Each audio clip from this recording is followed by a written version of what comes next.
Hello, everybody out there in Twitch land. I'm Carlos A.S. Lysing. I'm the owner and lead game designer for Castle Entertainment. I'd like to thank you guys all for tuning in to the City of the Elder Gods. It's a playtest of our newest module, which will be released here near the end of the year. And I am super excited to introduce four of my very good friends from the gaming community. These guys are expert gamers. You guys are going to love watching them. I couldn't possibly be more grateful than to have everybody here. I'm going to ask everybody to go ahead and introduce themselves. For those of you who are watching on Twitch, I'm going to start from the left and go to the right. But so the guys don't get confused, I'm going to call them out by name. First of all, I'd like to introduce my good buddy Jason. Jason, go ahead and tell us a little bit about yourself and your character. Evening all. Jason here. I'm out of Northern California. Longtime gamer. Got to meet Carlos a year and a half or so ago at GaryCon 11. Played in an excellent game with him and been keeping in touch. And this evening I am going to be playing Kavara, foe of the D-Spot. She is a half-elf, half-orc female fighter that prefers to use her halberd to solve issues. For those of you guys who have seen Jason before, Jason was in one of my other one of my other games for Castle Hawk Chronicles. He played a magic user in that, and did such a great job. And I'm so glad to have you around with us, Jason. Keith, go ahead and follow suit, bro. Hi, I'm Keith. I met Carlos through Todd and Jason now, and I'm truly privileged to playtest your game today. I'm looking forward to it. I'll be playing Vesper, the Owl of the Vale. He's a male elf, a ranger, and he's a bit of a stealthy type in the woods.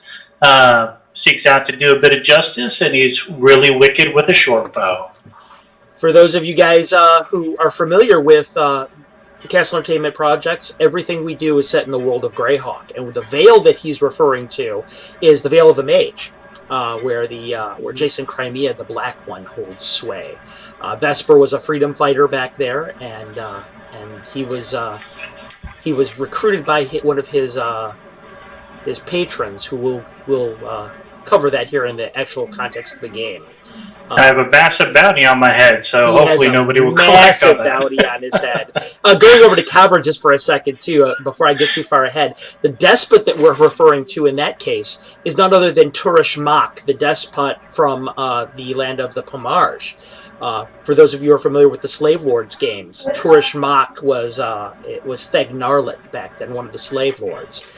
And he has slaughtered his way up to being the despot of the Pomage.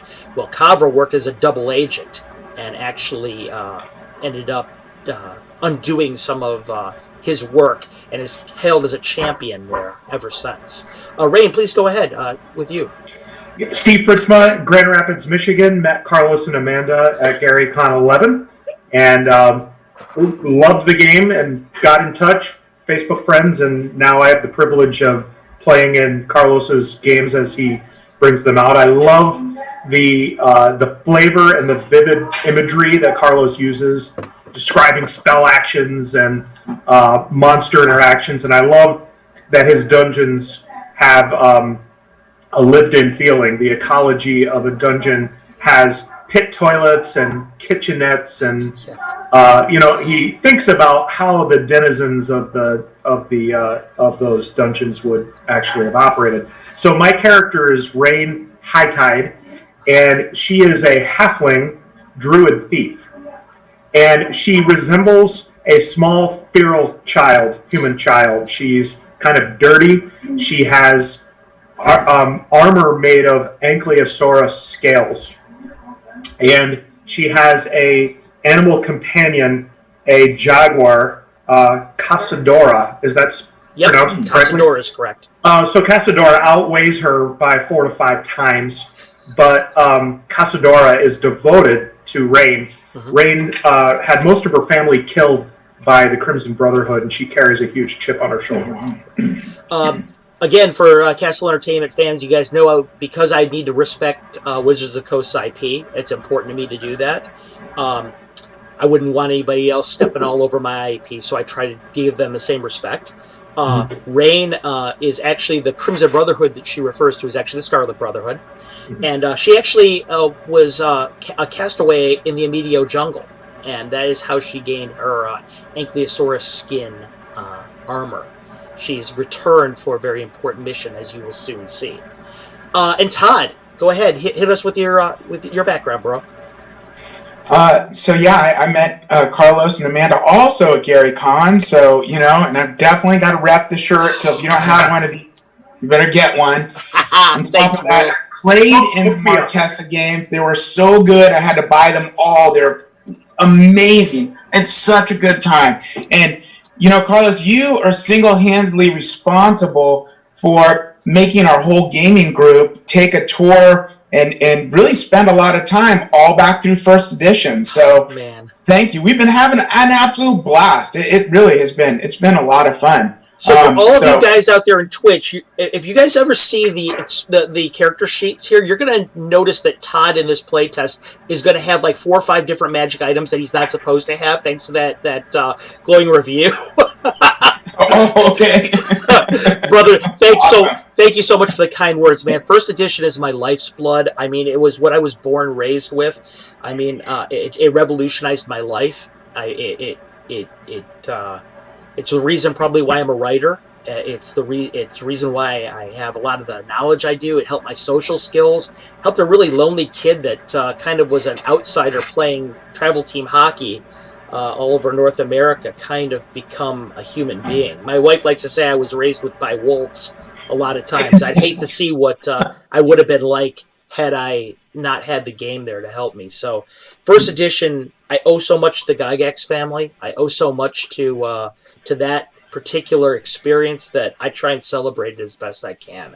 And if I actually helped in some way your group and restoked maybe an interest in first edition, man, that's a meat and drink to my soul right there. So thank you so much. I'm sorry, please go ahead. I'm gonna say I'm gonna do try to do some honor there to the game. I'm playing the male version this one time, which won't be in the future book, you guys. It's a female version, but I'm playing Minja the Black Fox. I was trained the invisible art by the Witch of the Black Moor, and it's interesting because I'm one of those folks that it's always cold, even though there's no cold, coming from me. I pretty much wear a lot of black robes, but whether it's just something I say, my demeanor just kind of comes off chilly. So it's going to be a great game. Looking forward to it. Some things about Minya. If any of you guys remember back in the day, WG6 Isle of the Ape was a great Gygax module, and in it there's a character named Reynard Yargrove. Reynard Yargrove, there's been a lot of controversy about that character throughout the years because they are alternatively referred to as a he and a she. And this is my way of celebrating that in Gygax's stuff. No, it's just a screw-up on my part that you managed to catch. So I appreciate you bringing that to my attention. When I wrote Minya, she was supposed to be a female, but I use a template for my character sheets, and I forgot to adjust the female to male portion of it. So, like Todd said, you're going to see Minya as a female in the game. And, yeah, I know Rain is the same way, but Rain's you're playing the female version of Rain, which is really the way that I had it set up to begin with. Oh, I envision her as the little girl in Aliens or in Waterworld. You hit it right on the head, and wait till you see the token I'm using for you on our map. You'll notice just how on the head you happen to hit it. Oh yeah, as long as he doesn't say the little girl from The Ring, I'm good. Oh yeah. No, I'm thinking Newt or the Kevin Costner's sidekick in Waterworld. Kind of scrappy, plucky, dirty little kid. Kind of the dirty version of Pippi Longstocking. Yeah, except she's a 40-year-old halfling. Keith, I was kind of thinking also that it would be like she had a sister and they used to ride bikes through this old hotel. Yeah, come play with us. Steve, a little bit of trivia. So Newt, the actress who played Newt, lives an hour south of me in California and is actually a school teacher in Atwater. And I think it's great because somewhere along the line, I think Bill Paxton, right, said, put her in charge. Yeah. So Yeah. she's in charge now. Do you guys remember Willow? Uh-huh. Oh, yeah. Okay, the little girl Mims lives about 5 miles from here. And when we figured that out, we showed my kids Willow, and my daughter was just smitten with Mims, and she wanted to know, has she done anything new? Has she continued to act? And she never has. But we looked her up on Facebook, and we have mutual friends, so I reached out to her, and she said, yeah, I'd love to meet you guys. So we're going to... she's a worship leader at a church, and she is a conductor of a bell choir. Oh, that's awesome. Who knows? Yeah. Well, you guys are all familiar with Sean Connery, right? Oh, yeah. A little bit. Well, he wasn't born. He wasn't Somewhere. born within an hour and a half of me, but Marilyn Manson was. So, Okay. in any case, without any further ado, you guys ready to begin our game? Yeah. All right, awesome. I do have one little question. Go right ahead, Keith. What do you got? I noticed on my character sheet there's a sanity score. Oh yeah. Oh, don't worry about that. So, okay. Let's talk a little bit about sanity scores. For this particular adventure, I have a mechanic called a sanity score. It's very unique. This adventure has certain themes in it and certain encounters in which they're very unable to unhinge the mind of a normal individual. And as a consequence of that, the sanity score is used almost like a saving throw in this particular case. When you guys end up in these situations, and I'll let you know when they're there, we'll refer to the sanity scores, and we'll see exactly how they break you down or whether you're able to withstand it. That might give you guys a little bit of an idea of the kind of things that we're getting ready to look at when coupled with the title of our module here. This module is a loving homage to Mordenkainen's Fantastic Adventure, written by Rob Kuntz and Gary Gygax. And we're going to begin just like this. At one point or another, all of your characters have been called to the free city of Greyhawk. In particular, to an edifice within the free city of Greyhawk's foreign quarter by the name of the Golden Phoenix. Now, the Golden Phoenix is a very popular and well-known inn. The hoi polloi of Greyhawk, the well-to-do often dine there, or they stay in the rooms, visiting dignitaries who are far above staying in mere rooms within the foreign quarter. They go to the Golden Phoenix. You're being summoned there for those of you like Rain or Vesper who are not necessarily from civilized areas, perhaps might be a little discomforting, and it will make you wonder a little bit why you've been called to this particular place. However, the call that you have received is absolutely irresistible and undeniable, because every one of the four of you is a henchman of a different member of the Circle of Eight. Circle of Eight, for those of you who may or may not know, is an organization created by Mordenkainen the Mage, whose name needs no introduction to those of you out there who enjoy D&D. Mordenkainen has used this group throughout the years of the world of Greyhawk to promote the balance, to keep the world's factions from never growing too strong to overcome one another, and thus sending the world spiraling into anarchy and chaos. Some people feel that Mordenkainen uses these the Circle of Eight to promote really his own sort of agenda, but really no one is strong enough or powerful enough to gainsay his wishes. So no one says that really loud. Too loud within his earshot. All of you on your different character sheets are a member. One of the you'll see that all of you have been sponsored by a member of the Circle of Eight, and in particular, you've been called by your sponsor to arrive here at the Golden Phoenix at this particular time. Now, when the four of you enter the room, some of you know each other by reputation, by name. Some of you have even worked with each other once or twice, but you don't know each other super well, over much, because none of you really pick the characters that have those kind of personal relationships. But your group is invited into the Golden Phoenix as if you were princes and princesses yourselves. You're invited in by a small serving girl, halfling serving girl, who takes the group of you through the Golden Phoenix, through a kind of a not really a secret door, but a door that's kind of hidden towards the back of the edifice. It takes you down a long hallway that's made out of stone. It's obviously that it's been very well reinforced. Down a couple sets of stairs until you're deep within the bowels of this place. It's very clear to you that the Golden Phoenix, among its other virtues, is it's very well suited to have secret meetings in it. And so your group is brought down through these stairways and into finally this room. The small girl opens up the door. What you see before you is about a 30 by 30 square room. Opulent, beautiful chandelier above you, red carpet beneath you. Atop the red carpet, there's this lush table of dark wood, and atop it, it's all kinds of silver platters full of different fruits and vegetables, pieces of meat, goblets everywhere. There are 9 chairs circling this table, and the serving girl looks at the bunch of you, and she says, "This is where your meeting will take place. Please sit anywhere that you like. Is there anything that I can get for any of you while you wait?"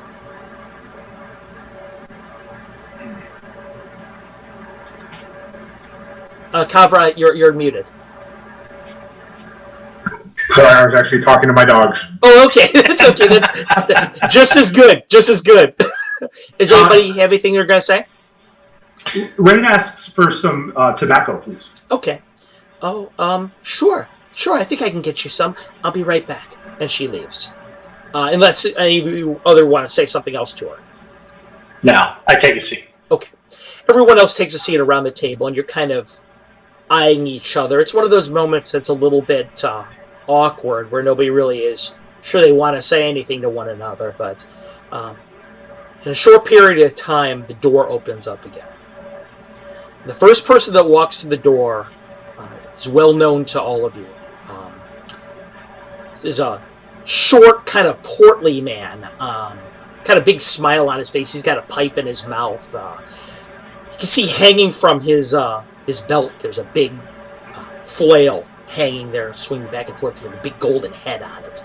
All of you recognize the Archmage Otto right away, who is one of the well-known to everybody in the free city of Greyhawk, as he's one of the few that live there. He's especially well-known to you, Rain, obviously, for obvious reasons. But Otto immediately catches your eye, Rain, and begins to walk towards your seat. I get up and prepare to embrace him. Okay. Otto gets down, kind of on one knee, goes, "My child, it's good to see you again." And guys gives you a big hug. Yep. He whispers in your ear, "You still smell of dirt, you know." He kind of pinches your cheek a little bit. Yeah. Halflings mostly live underground, you realize. Of course, he says, "But no matter." He goes, "Mordenkainen shouldn't take it too hard." He laughs a bit. He goes, "And if he does, he'll have me to deal with." Kind of gives you a little bit of a wink.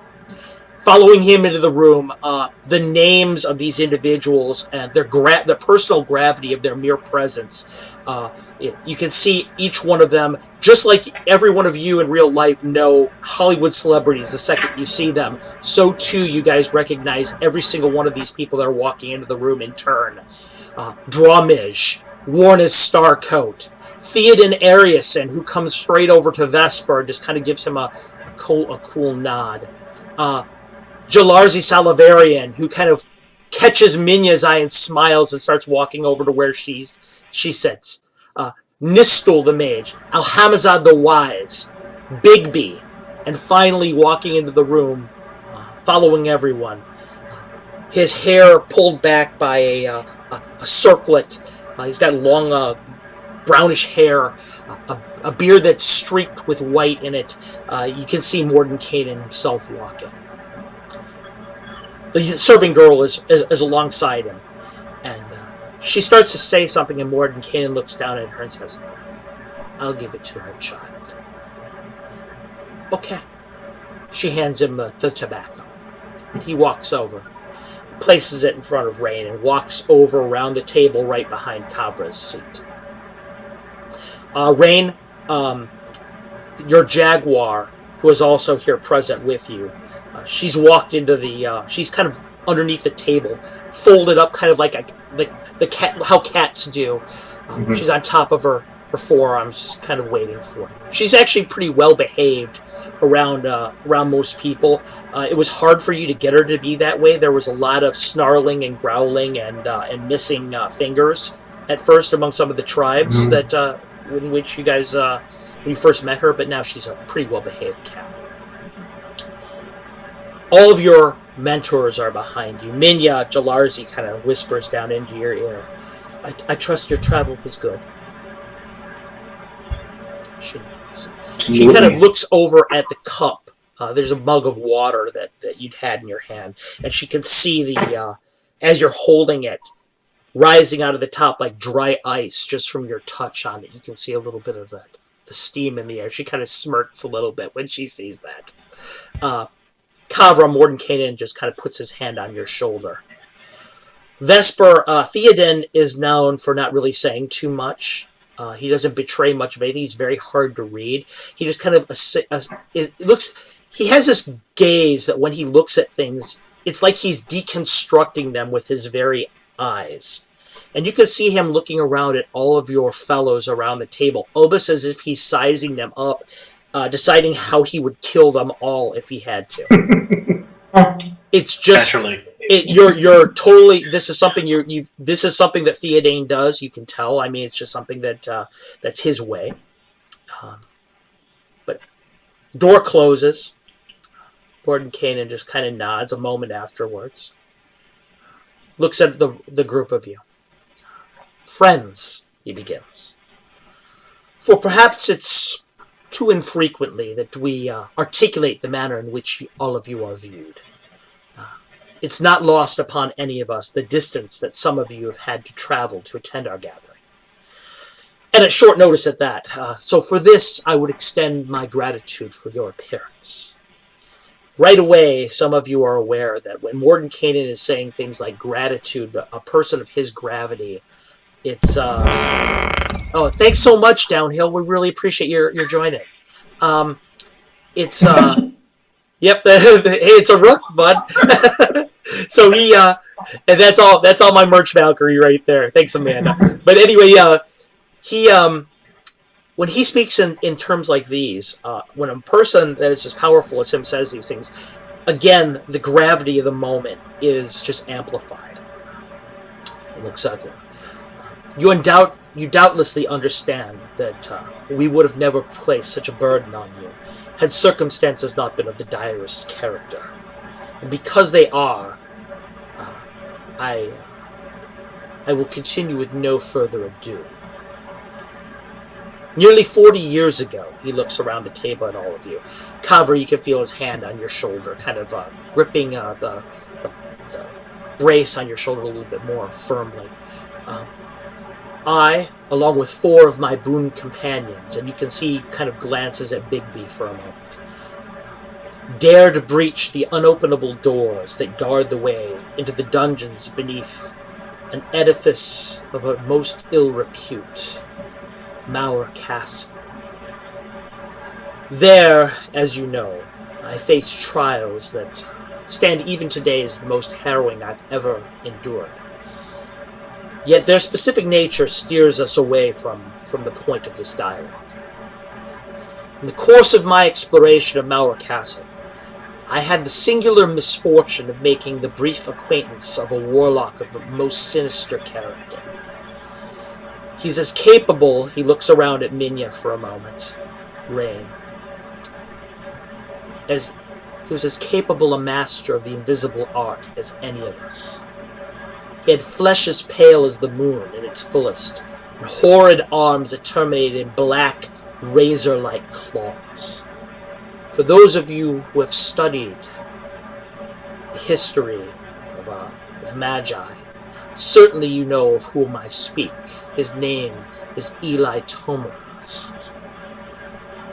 Now, though Eli was certainly a madman, he was nonetheless a genius and a most formidable opponent. Nevertheless, beneath Mauer Castle, our fellowship was able to get the better of him, and indeed I put him to the sword myself. When he says the sword, just right away you can tell he's referring to his actual signature spell, Mordenkainen's sword. No small few of you were not yet born when this took place, he went on. Kind of a little smile on his face, as if he knows he's dating himself a bit. And yet the ramifications of that exploration of Mauer Castle have had a consequence even today. And that which has come of my fantastic adventures beneath that fell edifice is why I've summoned you. To be blunt, I have learned that Eli Tomarast has risen from the grave. Kind of sweeps his eyes across you to see what your reactions may be. This is a small wonder. Any magi of sufficient power has either taken steps to ensure that death is but a mild inconvenience, or is a fool of the highest order. But in any case, his rise from the dead is of particular interest. You see, I learned of it because above Mauer Castle, I saw the appearance of what is known as an umbral helix.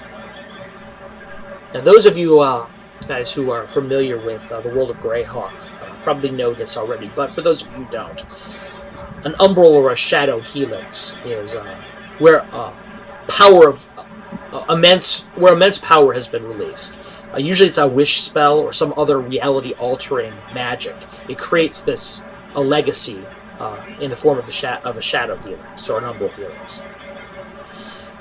It's the physical scarring, basically, of an event that can tear the very fabric of reality asunder. But Tomarast, it wasn't difficult for me to guess that Eli Tomarast was responsible for this in some form or fashion. But my scrying has determined that it was his rebirth that caused this. So I immediately devoted some of my attention to what his goals might be. Just trying to scry, to follow his path. Unfortunately, it was only under much further and exacting research that I realized what had happened. And what I discovered was troubling enough to summon each of you here before the Circle of Eight. Though many of you are aware of the horrors of which I described, few know the exacting details of what took place beneath that day, beneath Mauer Castle. Many were the horrific monstrosities we faced, and still more were the challenges in the form of confounding puzzles and deadly traps created by the family Mauer. Yet with our eyes set towards glittering prizes in the form of treasure chests, we spent little time in the study of what lay on the floor directly in front of the inopenable doors. An elaborate and elegant carving that was an 8-pointed star. You see, this was an example of House Mauer's fiendish cunning on open display. We exerted so much effort into passing the infrangible metal doors ahead of us. We didn't even consider for a moment that the greatest treasure to be found within the ancient Seul dungeon lay right before our eyes. Then I was a different wizard, and much less accomplished. Yet I never forgot that diagram, and I spent much time after first spying it trying to learn its purpose. The founders of House Mauer were 8 students of the great Mage of Power, Slorotin. For those of you, again, history, especially Minya, Slorotin is one of the greatest mages, if not the most powerful mage ever to walk the face of the earth. He was the last Seul Mage of Power, by which their folk actually left their doomed homeland to flood into the Flanness. He's responsible for such feats as, with one spell, tunneling through hundreds of miles of sheer mountain in order, parting it like the Red Sea essentially, in order to deliver his people through into the new land. Very biblical after a fashion. But Mordenkainen continues. For reasons known only to them, after subjugating a large swath of territory along the eastern face of the Aberals Mountains, these 8 individuals chose to quit the prime material plane. When they decided to do this, they did so by creating a powerful planar transportation device, which when activated would whisk whoever stood upon it to a far-flung demiplane, unreachable and unassailable by any other means. This device was that carving, the 8-pointed star. After the relief was completed, the 8 wizards, of any one of which could easily stand among the most potent practitioners of the invisible art today, they took 3 polished stones and split them into 8 wedge-like pieces, each the size of a halfling's hand. Rain, when he says that, Otto whispers into your ear, "Don't worry, they won't be taking your hat, small one." Kind of rubs your shoulder. They called these objects octics, and they serve as the keys to their great device. When placed appropriately into the hollows of that 8-pointed relief, the device would send them away, each one of them, to the respective demiplanes. The second of the stones, the second key, was given to each of the apprentices of these great magi, who were meant to perpetuate House Mauer in their absence. They did this so if a threat to the house were ever emerged, these 8 magi could be called back to the prime and crush it ruthlessly. With this safeguard in place, each of those Sul wizards took an 1/8 of their master's writings, purportedly the secrets of their folk's power magic, the greatest form of magic, the most potent form of magic ever known in the history of our world. The magic, the very secrets, the powers of the gods themselves. And then they left the prime for each of their demiplanes to which their device was reached, and none of them were ever seen again. Now, as I look upon the 4 of you, I can see in your eyes that each of you is astute enough to wonder what became of the 3rd set of optics that I mentioned. Of these, no record exists. The only way that I managed to learn of them at all was a single line written in a journal that I found within Mauer Castle, and the fact that they, from time to time, have an annoying way of finding their way into the most unlikely of places, beyond the black walls of the doomed manor. My research, and that of your patrons, he looks above you all at the circle assembled, suggests that Eli Tomarast has somehow found one of the 3rd set of optics, and used it to take himself to the place in which its owner traveled. Reckless?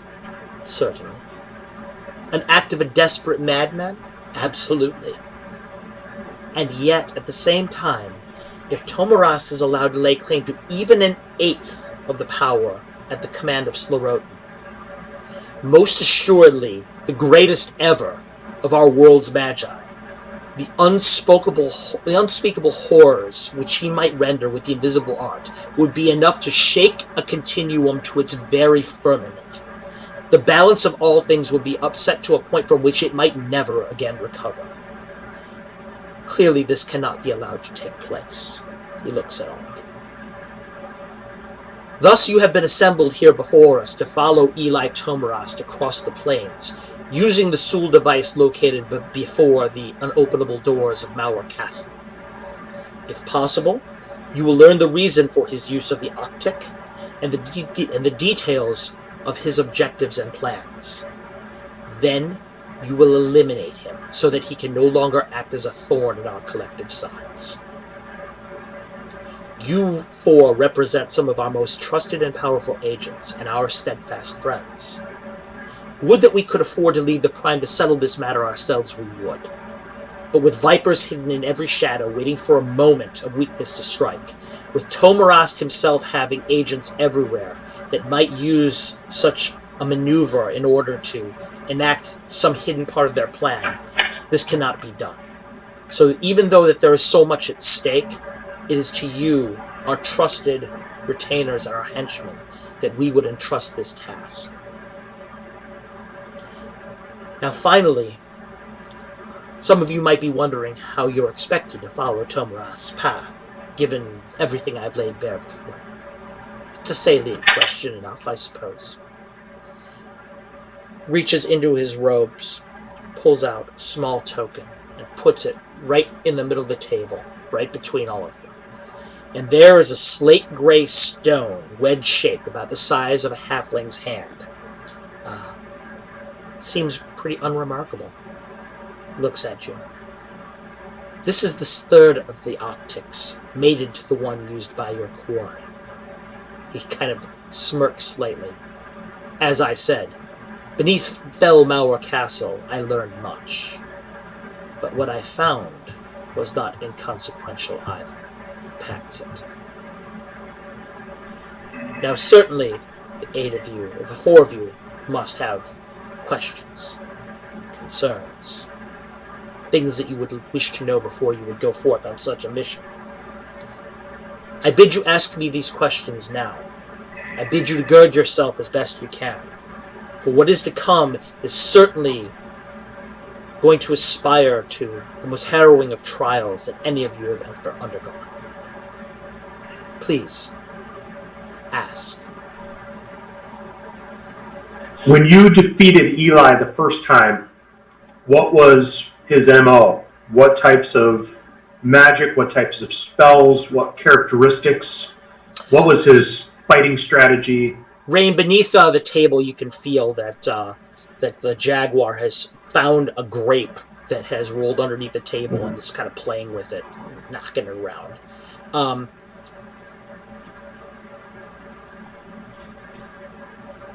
He looks back and forth. He looks over at Bigby, and Bigby answers. Eli Tomarast, when we met him, was a very savvy individual. He did not fight fair, as I would put it best. You can expect him to fight from unexpected angles. You can expect him to use travel and transportation spells much to his advantage. They'll probably try and attack you from above or below. He is well aware that most people tend to think two-dimensionally. And as a result, he'll use elevation to his advantage. You can expect him to have employed flight or levitation, perhaps dimension door, teleport, perhaps even etherealness. Most importantly, Eli's hands, those claws of which Mordenkainen spoke, they afford him powers far, far beyond mere traditional magic. He seems a little nervous when he says that. For example, he was able to no hands. Yes, indeed. It makes me a bit uncomfortable. He kind of chuckles a bit, knowing that you seem to be on the same wavelength. You see, for example, when he put his hands together at one point in time, he shrouded himself in shadows, and these shadows made him like a sovereign defense against physical attack. He used them to unleash at one point daggers of black force, of a like that I don't believe I've ever seen in traditional spellcasting. You also have to understand that Eli Tomarast has lived for over 2 centuries.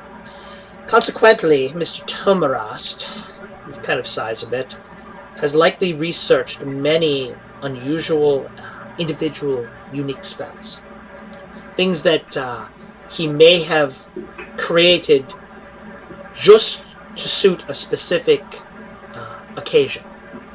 Be wary of him luring you into some trap where he has the complete environmental edge, because he will employ those unique spells certainly to work your undoing. You can't prepare for things like that, you know. You can prepare for something like levitation or flight or even one of my hand spells because they're well known. These unique research spells are not so. How was he defeated the first time? He looks over at Mordenkainen. Well, I believe, as I recall, Jalarzi from over your shoulder, Minya. I think you'll recall quite well, Master Bigby. She nods. She whispers in your ear, Minya. Master Bigby has a photographic memory.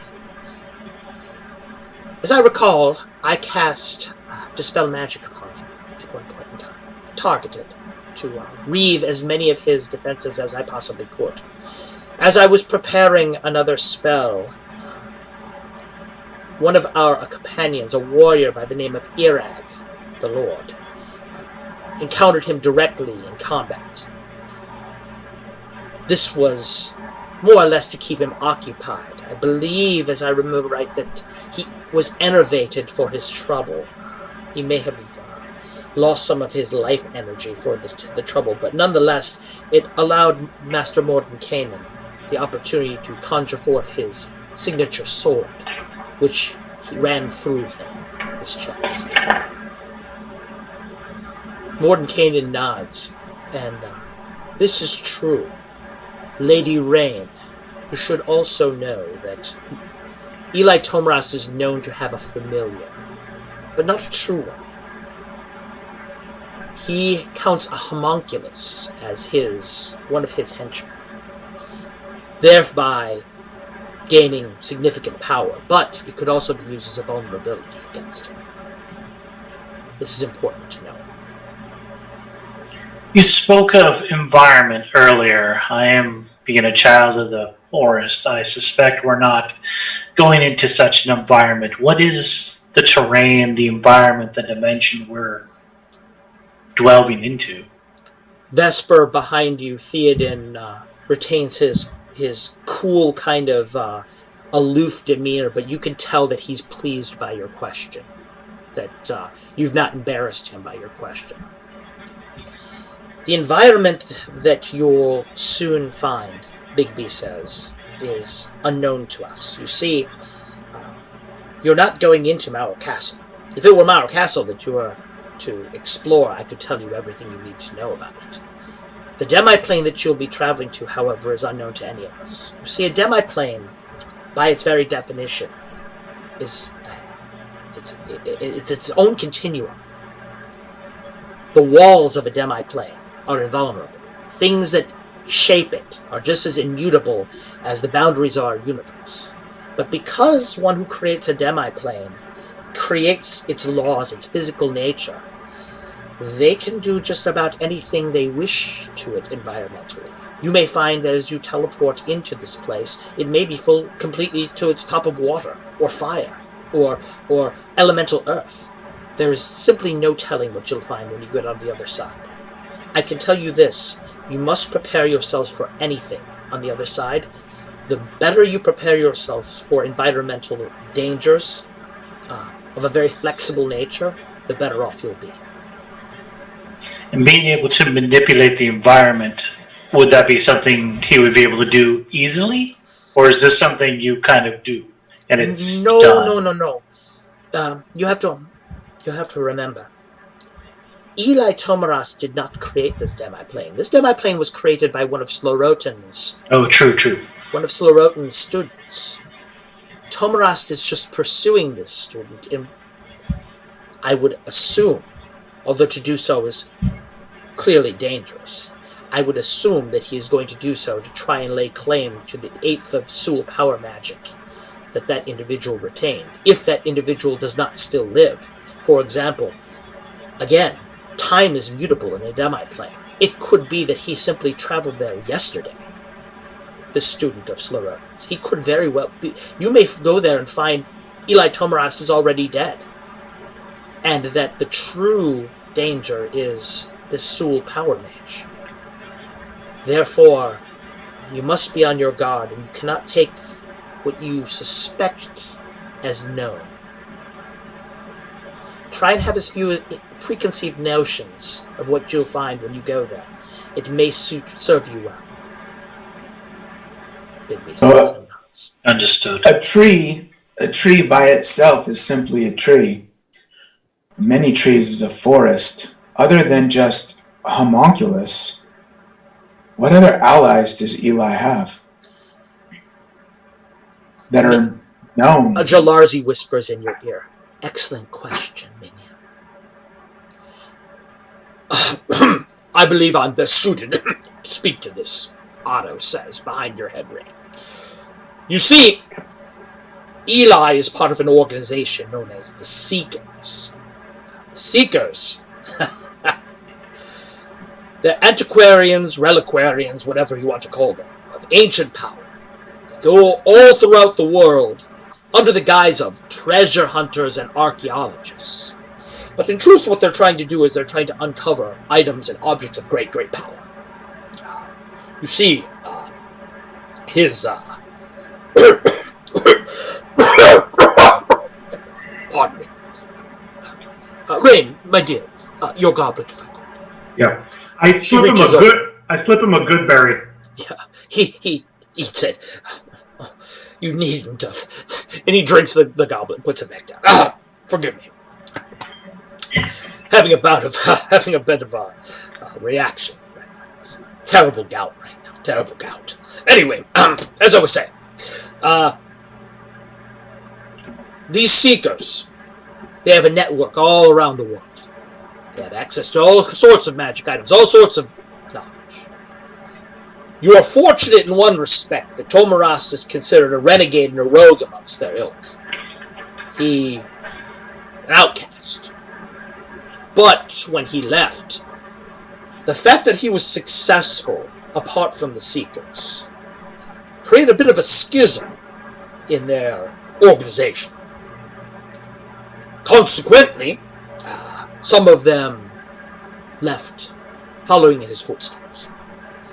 Therefore, you could expect all sorts of Seekers to have followed him, and just as many followed the pursuit of adventurers, he casts his hand across all of you. People with different skills, races, abilities. So too, the Seekers have many different individuals amongst them. For example, some of them are warriors, some of them are thieves, some of them are priests. So I can't really be specific about who or what might be allied with Tomarast, but I can tell you that they probably belong to the Seekers because no one else in their right mind would follow a madman like Tomarast into the crucible of a place such as Mauer Castle. It's unthinkable. Mordenkainen looks over at along the rest of you. Do any of you others have questions? Things that we might be able to offer? What would be the chances of the Seekers infiltrating these rooms and making these drinks? I'm done drinking. A couple laughs around the table. Nistel across the table kind of looks at you and kind of smirks and gives you a little bit of a nod. Meanwhile, Theoden behind you, Vesper, who is totally humorless, says, I have assured the security of this edifice. No harm will come to you while you are here.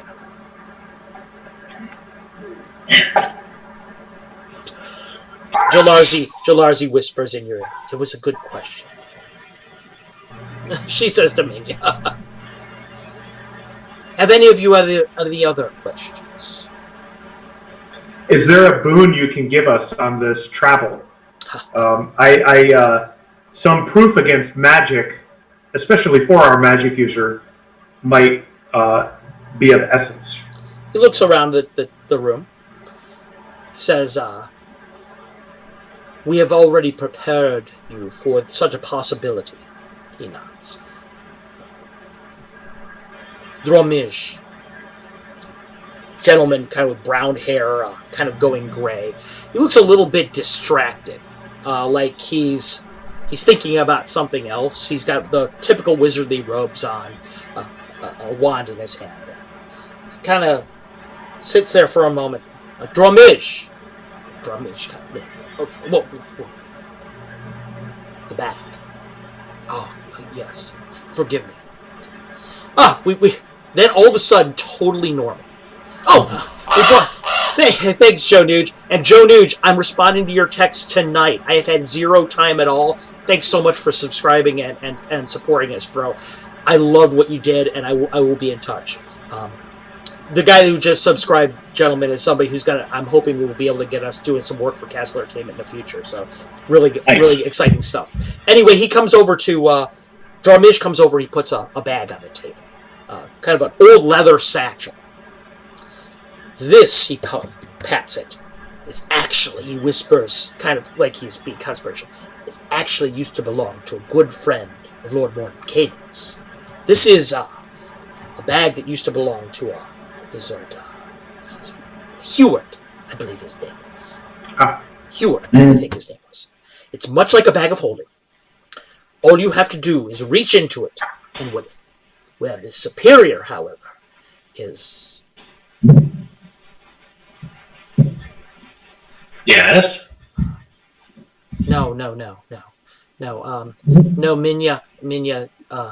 his hands, they cast the shad.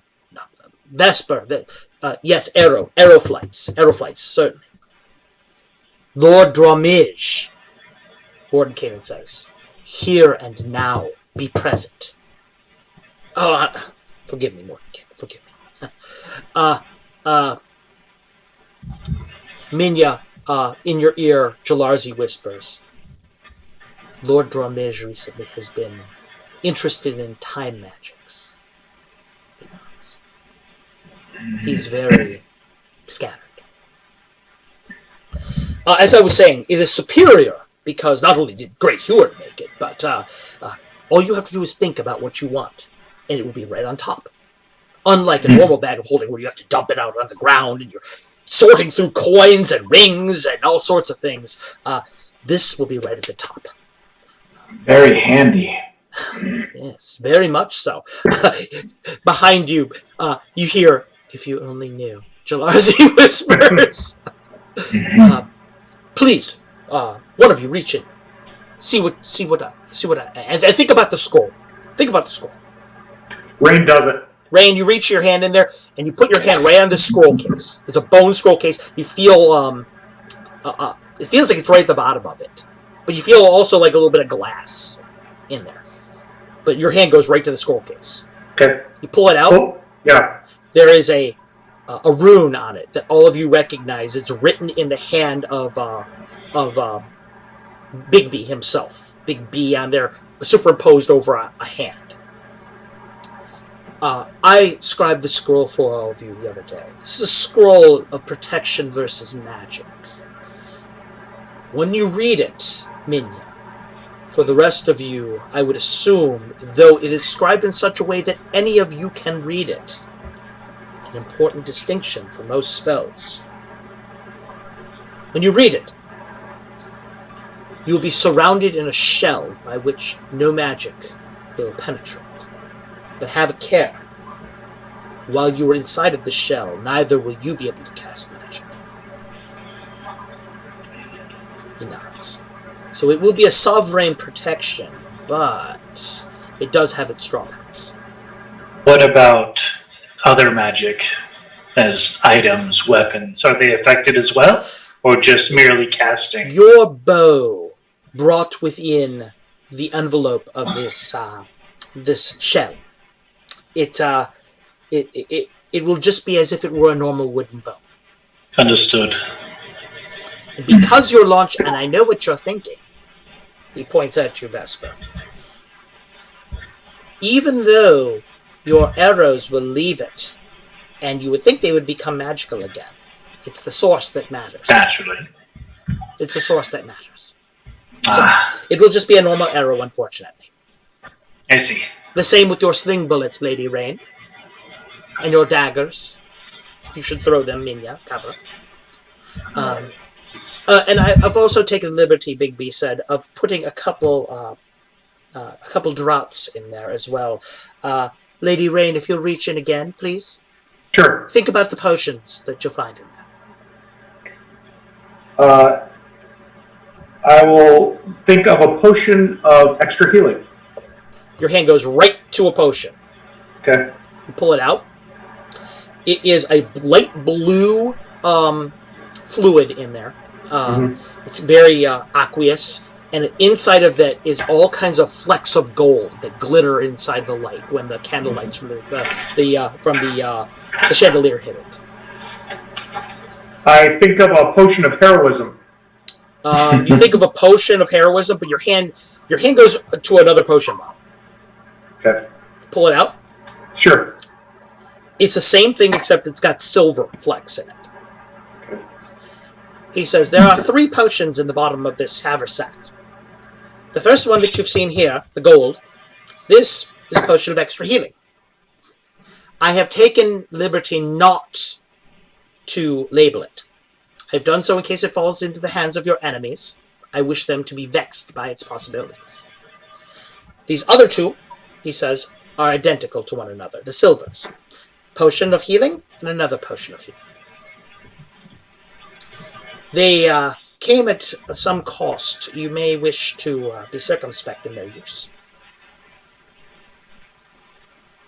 Final question for me is...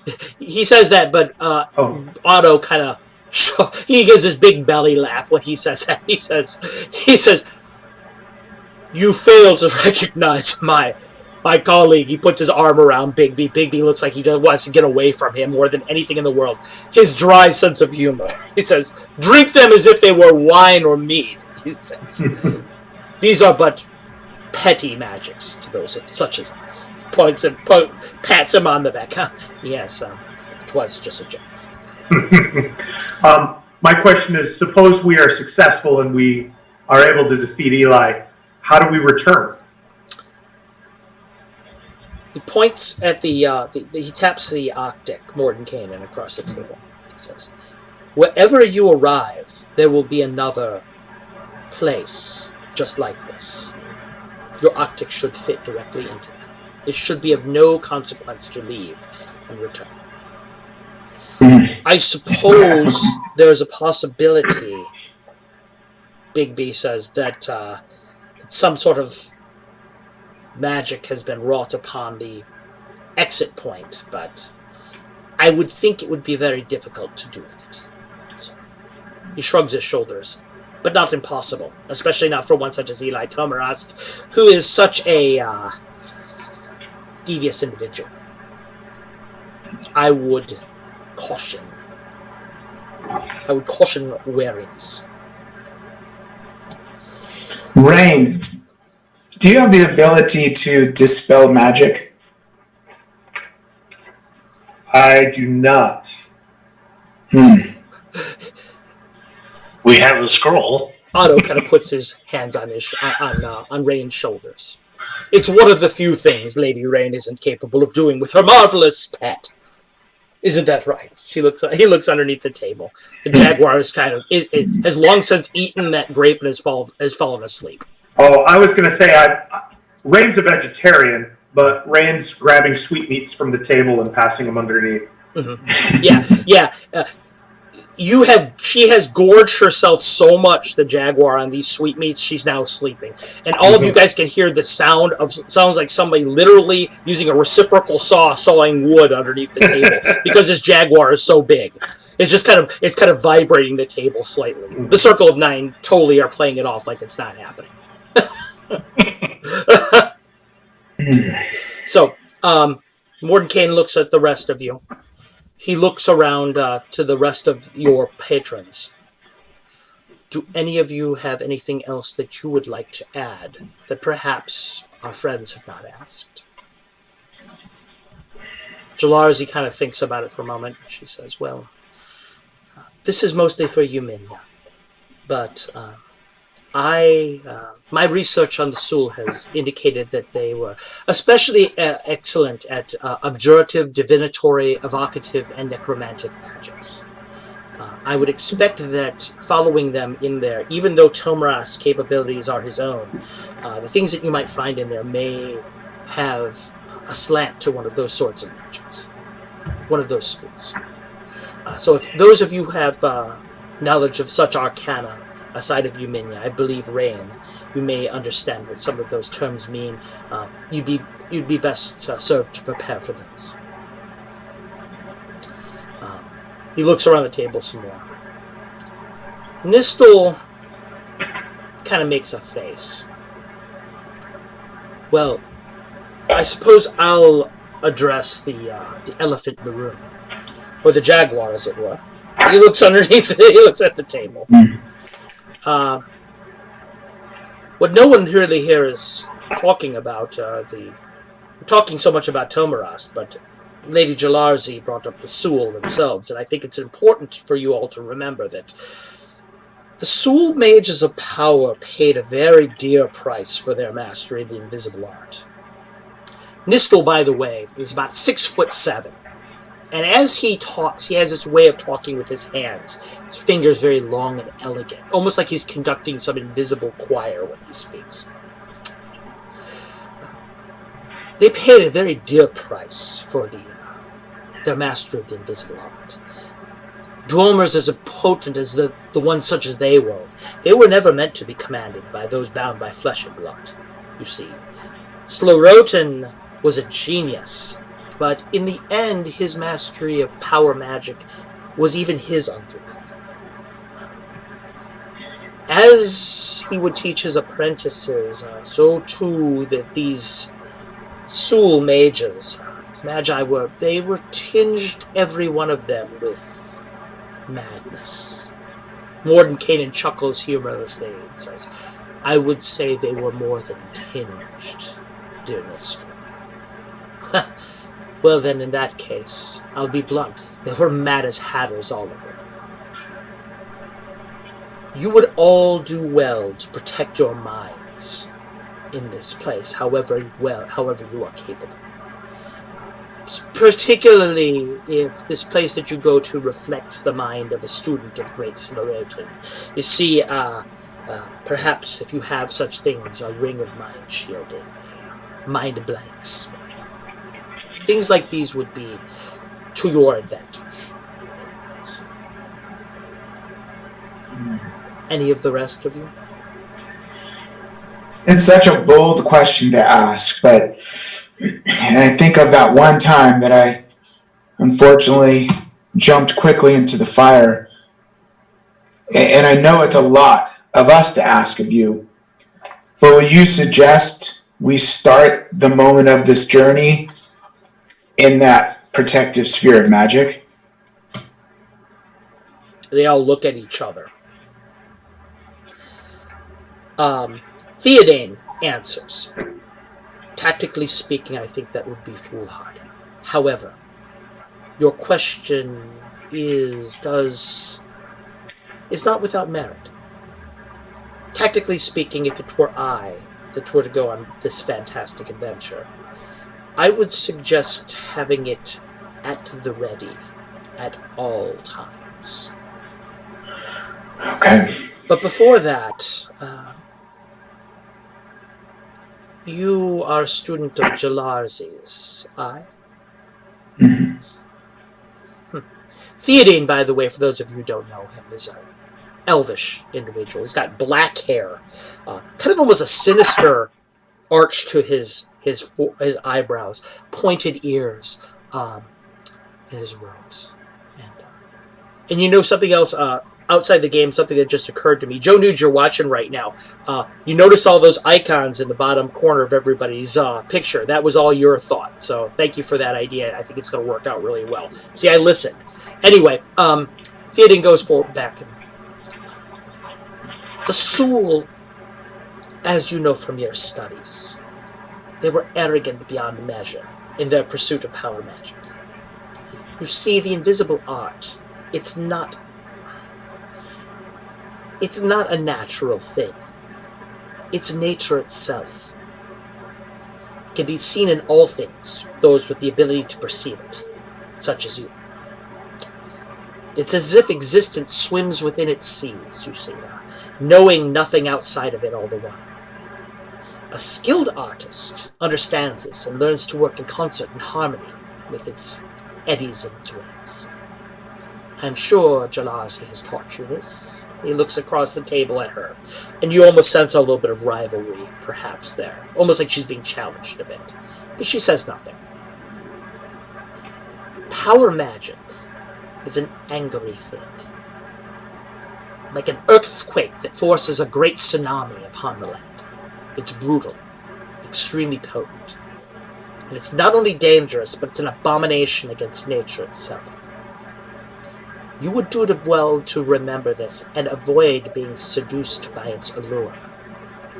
You see, I am certain that's what brought Tomaras there. The allure of such power. Remember, it undid the greatest of all earthly magi. Unless, of course, perhaps you include such individuals as Zagig or Igwanath. He looks over at Mordenkainen, and you actually get the impression he might be challenging Mordenkainen when he says that, to some degree. But I should speak. All of you, just kind of quiet for half a second. Bigby just kind of looks down at you, and the bunch of you looks at the haversack. The haversack and what its contents are yours to keep. Please use them with our blessings. I've told you everything that there is to know about that which is within it. I have scribed the scroll so any of you may cast it. Looks at the rest of you. May Bokab bless your journey. Mordenkainen looks at you.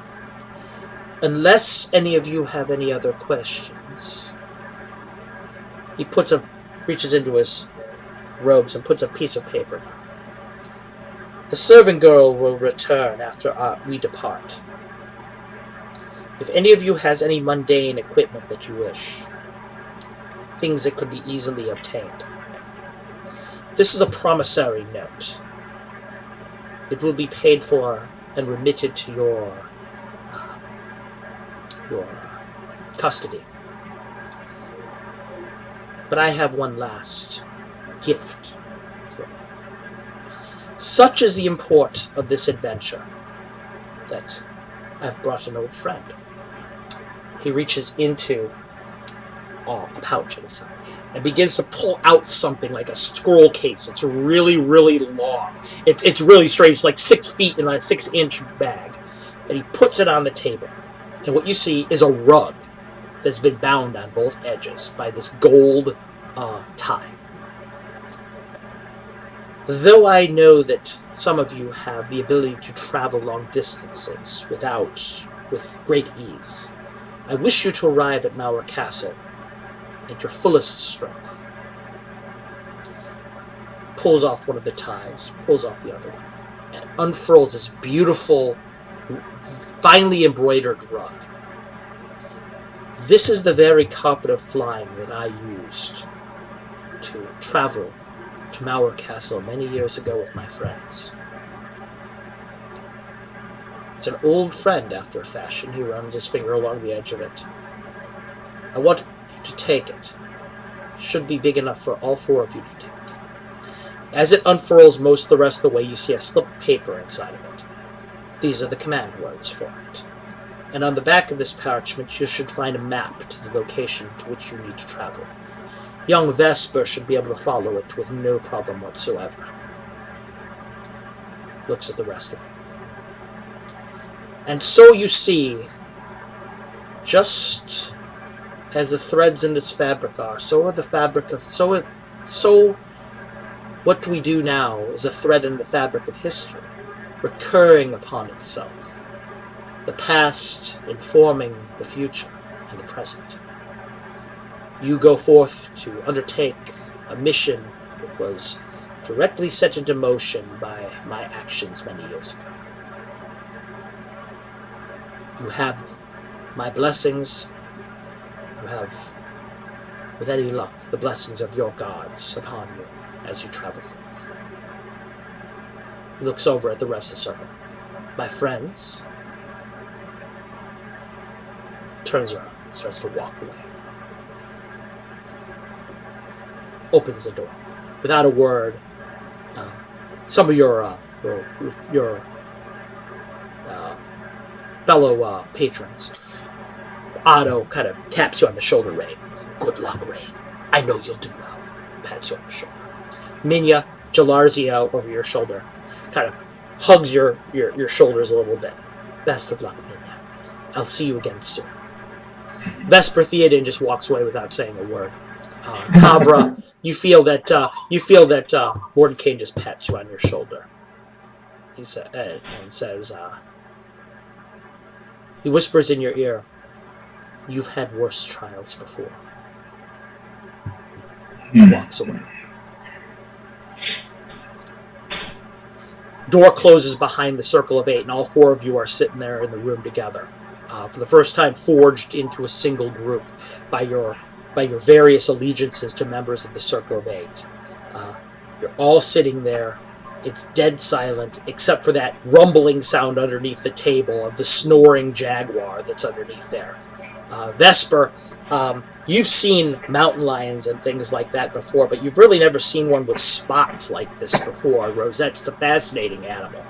Is this a black jaguar or an orange jaguar? Why don't you tell me?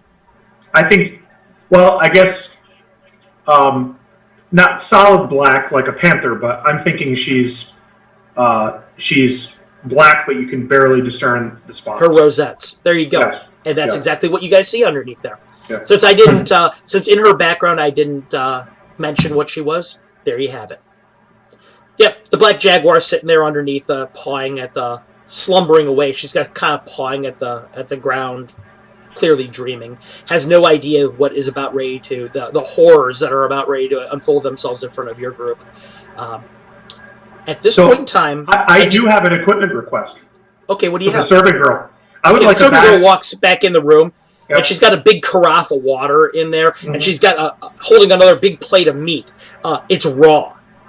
She said, "One of your patrons said that this might be welcome. I don't know who here eats raw meat." She kind of looks over at Kavra for a second, kind of fearfully, puts it on the table. I start slipping it to the jaguar.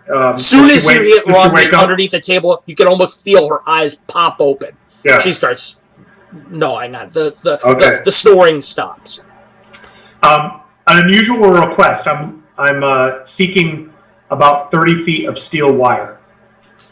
The servant girl curtsies. The lords and ladies mentioned that you would write your request down on this paper. I think they requested me for a reason. You see, I don't know how to read or write. She said, blushes. When we return successfully, I will teach you. Milady, you do me halfling great girl honor. to halfling girl. Yes. You do me great honor, milady. And then I would like a sack of caltrops. So Okay, I write those down. Does any of you else have any requests for equipment that you'd like to write down on the paper? Bag of flour. A steel Bag mirror. of flour? Bag of flour. Bag of flour? Yeah. Steel cord about 30 feet long. How thick, Rain? Quarter of an inch. Okay, so this is cord rather than wire. Yes. Okay. Yep. You're going to run some LAN cable. Okay, that's great. And what else are you going to do? What else did you want? Just about an 8-inch mirror. Okay, silver or standard glass? Silver, please. Okay, silver mirror it is. Vesper, do you have any unusual equipment that you would like to request? I don't think unusual. Maybe just some extra standard arrows. Okay, how many? Maybe another dozen. Okay.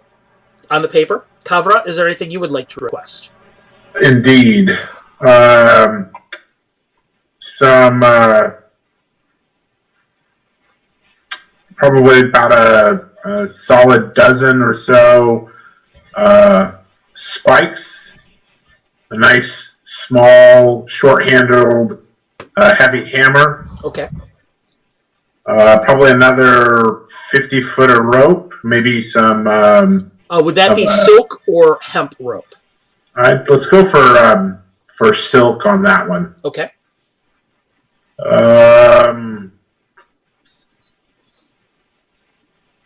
And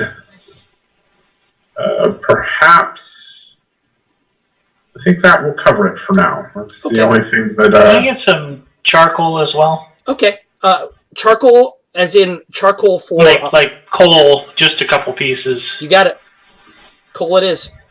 Hey, if they're asking for these cool things, I'm going to chime in. If I happen to be able to get a bag of powdered iron. I would love that. Okay. And holy water. How many vials? Well, there's one of each of us. I would say 4. Okay, 4 vials of holy That was water good. it is. Okay, you put down your request on the piece of paper, and the serving girl looks at you and she says, I've been told that if you wait upstairs, this whatever you wrote on this paper should be here in less than 20 minutes. She nods. Impressive. And Excellent. she kind of shrugs her shoulders a little bit. She says, you have to understand the people that were in this room. She kind of chuckles. She says, I think they could buy the Golden Phoenix if they wanted to. She turns around. She starts walking away. She says, I've been told to lead you away from here when you're ready. Should I come back? Do you have words you'd like to exchange in private, or would you like to come with me right now? We could probably use a few minutes. She nods. I'll leave then. And she walks away, closes the door. At this point, before we go any further, this is a first edition game for everybody out there. Hey, thanks so much, Lord Gasamba. We really appreciate the subscribe. For those of you guys who are watching along the bottom of the screen right now, you can see that we're at 198 followers right now. So if you haven't followed, please do. Get us over that August goal will be awesome. This is a first edition game. So I'm going to need somebody in our party right now to identify themselves as the caller for the group. The caller of the group, when it comes to tactics and particular things that involve the entirety of the group, will be the one who's your spokesman, and it'll be the one I directly ask like marching order information from. They're the de facto leader of your group. Which one of the 4 of you would like to be the caller? Or would you like me to assign someone to be the caller? I nominate Rain. I think Ray was the caller for the last group, weren't you? No, I wasn't, but the Druid Thief was. Okay, yeah, okay, so it was a Druid Thief. It was Glade, yeah. Yes. Rain, you actually have a high... I think you have the highest charisma of everybody in the group, so that it stands to reason. And what stands to reason is she's the thief, so she'll be probably leading the way through tricky situations, so it makes sense to... Rain, you are the caller of the group then. Very good. Very good. You are now completely in control of what you will do, party. So, Vesper asks for a few moments for discussion. The door closes. Please go ahead. Hey, only one simple thing. I have one scroll that I just kind of want to point out. It does have 3 different spells on it, but there's one that is a dispel magic, and I just want to make sure that particular spell is that particular scroll. If I happen to drop it on the ground for any reason, something away from me, there's a reason for it, and you would need somebody to cast that spell right where I'm standing sometime in the future. That's it. Something we probably have never talked about as a group. It's a really weird circumstance, but... Sorry, you said that's your scroll and not the special scroll they gave us? Not the special one. Nope. Okay. So who is going to hold that scroll? Well, I think that has... I think it was indicated that should be me, so... Okay. I would have it at the ready. Okay. He did say that anybody can cast it. Right. True. It would seem tactically it would make more sense to, since you have, as I understand it, your own spells and such that you can cast, it may make more sense to spread it out just in case, because I know that my preferred tactic is to target the mage first. Perhaps not the mage holding it, if it is that important to us, would be better. Perhaps Vesper would be willing to? I can. I'm a bit of a ranged person by choice, but if need be, I can go toe-to-toe. Two things I should mention. First of all, I just looked at the chat over here. Thanks everybody for joining us. I see we have a lot of people tuning in who normally aren't here, and I'm sure they were attracted by my 4 amazing players. So thank you very much for tuning in. These guys are doing a great job so far. The vibe of the module is running great so far. The second thing I want to mention is, as a point of emphasis to all of you as players, first edition, for those of you guys who like to play fighting type characters, I think that a lot of people forget the fact that protection scrolls can be read by any class. Keep that in mind. So that is actually a game mechanic in first edition. That scrolls of like protection from lycanthropes. I think people who play the fighting classes just skip right by them. It's scrolls. I don't have any use for those. But if you read carefully, those scrolls can be read by anybody. So Yeah. just something to keep in mind. No, I'm just thinking, is it a matter, do we want to use this in such where we're casting with our target in it, or protection from out? Do we nullify him or protect us from him? Yeah. It's a Great great question. It is. I had not thought of it. My original thought process had been to use it in a defensive manner. Though you make a very good point of potentially. Kavra, could you please roll me a 20-sider? Yeah. I mean, if we're all going insane, this may be the thing that saves us, as an example. I mean, there's a lot of really great notes in here. That homunculi needs to be targeted and killed, and I think that definitely may weaken Eli as a point. I think there's going to be some brutal seekers, which are going to be taking all different shapes and sizes. I think the one thing I couldn't get a feel for is, like, if we pop in and it's lava to start with, I mean, this is going to be really rough. Like, I kind of got the feeling, like, get ready because you're going to be right into hell in 2 seconds. It'll be fine.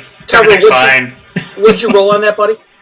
Yeah, we started tonight with an awesome 3. Okay, that's actually good. It's a skill check, so you're all right. Kavra, being a longtime associate of Mordenkainen's, you've gotten a chance to see him work a lot of miracles of the invisible art before. Mordenkainen has a spell that you're familiar with called Anti-Magic Shell that conforms a lot to what you've seen, what this sounds like to you. You're not sure that this is exactly what it is, but it sounds a lot like it. The cool thing about Anti-Magic Shell that people don't remember is that it neutralizes all magic. Breath weapons don't penetrate it. Gaze weapons don't penetrate it. Sonic weapons, like a harpy's song, do not penetrate it. You could literally have 3 Medusas and a red dragon in the room breathing on you and staring at you, and you're not going to take a bit of damage. A lot of times, what Mordenkainen would tend to do is he would cast Anti-Magic Shell on you and say, get the hell away from me, go wade into battle, and do what you do best, knowing that you were just such a skilled combatant that he liked your chances going unmagic, because one thing it doesn't get rid of is hit dice and levels. You're still that good with a sword. It might be unmagical, but he liked your chances getting rid of all magic together in just a bare-knuckle fist fight against people. So you have seen him use that tactic previously. So there is merit to casting it upon yourself as a defensive mechanism, but there's also a lot of merit if you think you have an ace, like, I don't know, Kavra's Brute Strength, or say Rain's Jaguar or something like that. Casting on them is a totally legit move. One other thing I should mention, Anti-Magic Shell does not follow the person that it is cast upon. If this is like Anti-Magic Shell, keep that in mind. Wherever you cast it, it's going to put an area of non-magic there. It does not mean that it will follow you. So you're gonna have to sneak. You're gonna have to get close, and then we cast it on you. Yes, this is something. This is something, by the way, that all of you guys know from experience, thanks to Kavra's role. You guys are experienced enough to have seen this before as prominent adventurers. So just keep that in mind. There's not always, and this is all assuming that the scroll that they've given you is Anti-Magic Shell. It's not necessarily. It might be different. So is the expectation that that the point of origin is from the caster, or that can it be cast? The point of origin is from the caster, where they are standing. If it is Anti-Magic Shell, it will envelop an area right there, and then, by the grace of your gods, be with you. So, who can fight? My last question. We all can on the rug. Besides the rug. Oh, fly. No. Fly, sorry. No. I can only in animal form. Okay. I can jumping off a cliff, but only temporary. Falling with style. Yeah. So, Amanda emailed me Rain's character. I just chose it from the list, but I didn't get to see the other character sheets. I don't know. I don't want to bog us down, but obviously the archer's a great archer. Does anyone else have any powerful magic weapons so that as caller I might get clued in or have another idea? Who's got the MacGuffin that can really I will say this, all of you guys have level appropriate magical items. Some of them are unique in some regards. Like, for example, Vesper has a unique item. Minya has a unique item. Yeah. Kavra has a unique item. But I'm not going to, I'll leave it to them to decide whether they're going to tell you what they are or not. Rain, I think my big, and it's one of those things as I studied everything up, I read every spell. I've got a really nice even plate of spells from 1st to 5th level. So I've got all your usual ones, maybe with some twist. But you know what I had tucked in here, and I don't even know? There's a Conjure Elemental, Para Ice Elemental. It goes along with Black Fox's Beam, but as I kind of looked at that thing's a beast. I think that's like a 16d8. Like that, I kind of thought, if I really hadn't looked at that I think is my big gun. So when you might see the moment, Rain, let's drop that. Pretty thing. nasty. Well, I mean, I'll offer. I do have a single answer to any, shall we say, demon, devil, Damon that might pop up. So you might want to save that if that happens. Oh, I've got a bag of powdered iron. We're good. Somebody was thinking. Never mind. Somebody was thinking. I'll break this then. Don't worry. Somebody read the Demonomicon of Igualiv. if we have an opportunity to rest, and maybe we decide to do this right now, and I don't know if this is against the rules, Carlos, but Dispel Magic is a 4th level druid spell, and I would be able to cast it. It is. I could take 2 of them. Yes, you could. And I would encourage you, Rain, to use all of your... Don't think... This game may be a playtest, but you guys were all chosen for being playtesters because I have a high amount of regard for your abilities as players. I want you guys to use your resources. Show me where the holes are, man. If you guys want to rest someplace and you think you can get away with it and replace your spells, by all means, do so. Do so. And by the way, they call me Tim out in the audience. This module is written for adventure levels 10 to 12. None of these player characters are 10 to 12 level. 7/7. Yep. Which is probably 8th. Yeah. Experience point wise, it's just infringing on 9 for Rain. The way that experience points are balanced, generally speaking, or the characters are balanced, is what I do is I go with a base character experience points. For example, Kavra has a certain amount of experience points. Everybody else will get that experience points, and that will determine what level you're at. So, and to your question, Rain, the main thing, obviously, Kavra's knife. Kavra is going to do is hit things with her halberd. It is especially effective against those that regenerate, use cold. She kind of glances over at Minja, and those of the undead type. Okay. Rain is kind of a jack of all trades, or a Jill of all trades. She has fights with a Spear of Wounding and an Addle of Seeking. She does have a Potion of Invisibility for when chips are down, and she's got a great ability of backstabbing, obviously, as a thief. Wait a second. I waited for this moment for the entire game, and I looked at all my players here, and nobody had any reaction that I gave a player an addle, if not a magical one. Come on, man. I guess we've had a number of players in our group select addle. Oh, never mind. Yeah, I thought I was being all clever with that. They're very fitting for a jungle based Yeah, character. it was definitely a cultural thing. Yes, definitely. Oh, that's awesome. And she has a couple of javelins of lightning, so Oh, they could do some heavy damage when chips are down. And then her shapeshifting. So her strategy is going to be often to try to flank our enemies and get them from behind. I think you're going to like me, Kavar. I'm going to make your life a little easier. Awesome. Yeah, you guys have spoken as you guys are discussing these things. Vesper, you can kind of feel something weird is happening with your boots right now.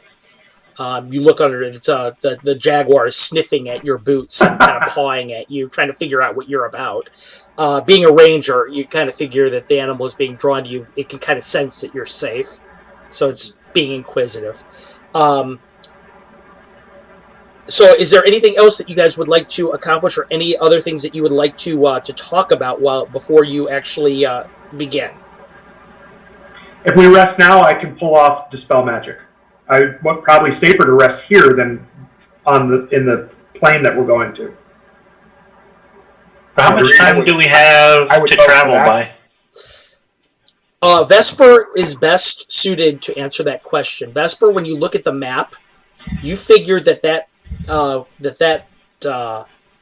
you know that carpets of flying vary in how fast they are, but being that this is Mordenkainen's, you're guessing it's fast, and you're thinking you could probably make it there in at least a day, at least one day, if not shorter. I'll sleep on the carpet. okay.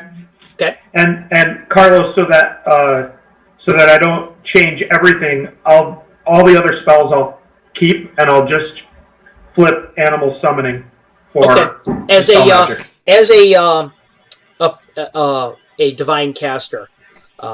DMs have to be perfectly ready for you to change out your spells, Rain. So I don't mind if you change them out at all. Okay.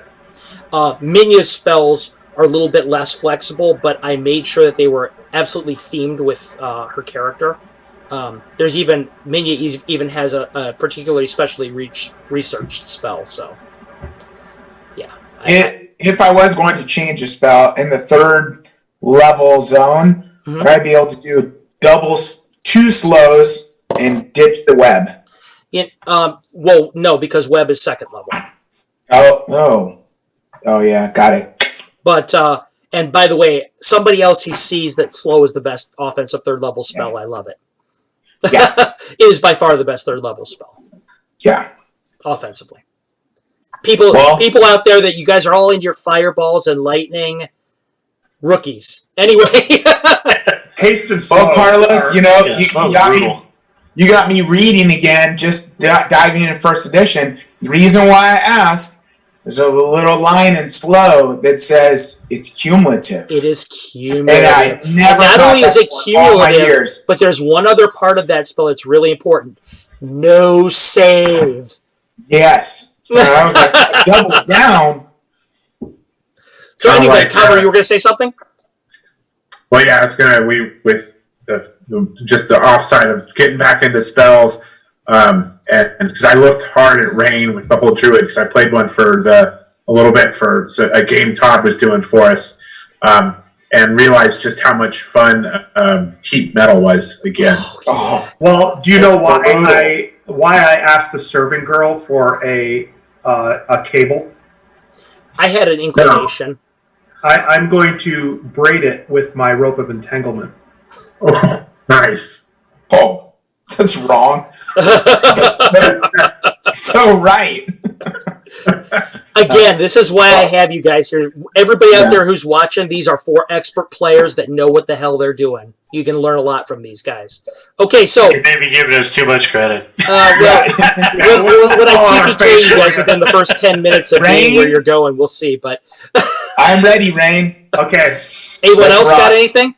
I say a few words of comfort for Casadora and just say it's going to be okay. This is going to be a weird experience for you, but we're going to ride on a carpet. And she kind of gets up and she sits up. Her eyes are are almost like pure emerald, and she just kind of Mhm. looks at you. You could obviously communicate with her non-verbally, Yeah. just from experience. If you wanted to, you could cast Speak with Animals. So she doesn't actually understand quite what you're saying because you haven't cast it yet. She kind of cocks her head, but she's Mhm. aware of the fact through your connection that you're soothing her and comforting her. So she just kind of leans her head forward and nuzzles against your face. Her fur is very soft and sleek, and because she's purring, your whole body is shaking because you only weigh about 50 pounds. Mhm. Uh-huh. Yeah. Oh, by the way, I- Rain, something else I should mention. You are completely capable of riding her as a mount. yeah. I figured. Okay, so you guys leave the room. I assume after that, Yes. the Do we servant have girl our is outside items? the door waiting. Okay, great. Um, is everyone ready? She's looking up at Kavra. Yep, lead It's a the long way. way. Ready. Okay, so she leads you up back through the stairway, out through the Golden Phoenix. You see out in front, there's a bustling street. The free city of Greyhawk is teeming with activity. It's probably about 9 in the morning right now. The sun is filtering through the clouds. It's a really nice day out. Doesn't seem like it might rain or anything. It's springtime. Um, it seems very, you can hear the voices of everybody hustling and bustling. There's a merchant out front who's Casadora is very interested in because he keeps crying out, "Meat on a stick! Meat on a stick! Anyone like some meat on a stick?" She kind of looks at you almost like, "Can we, Daddy? Can we, or Mommy? Can we, Mommy?" But Kavra, your mount, sees you with your Miplank kind of just looks over at you, sensing your presence. Vesper and Rain, both of you note that this is just it's a normal horse, and usually they don't like orcs at all. So the fact that that even half orcs, the fact that this mount is looking at Kavra and seems to accept her, marks her as maybe a little different. This mount. So what will you guys do? You're the hustle and bustle's there. Out front, you guys have waited long enough now. There's a wagon out front with a young halfling boy sitting on the back of it. He pops off of it, and as soon as he sees you, he looks over. He goes, "You're Rain." He points at you, Rain. Hi there, young man. He has a note in his hand. He hands it. He says, "This is an order that you guys placed." Thank you for your quick delivery. He nods. He smiles. By the way, you haven't even given the note to the serving girl. You're not sure exactly it must be some kind of magical transference from the note somewhere. He says, right here in the back of the wagon, whoever you guys work for bought the whole wagon. So you guys, I am supposed to take it away if you don't want the wagon, but you guys can take whatever's inside of it.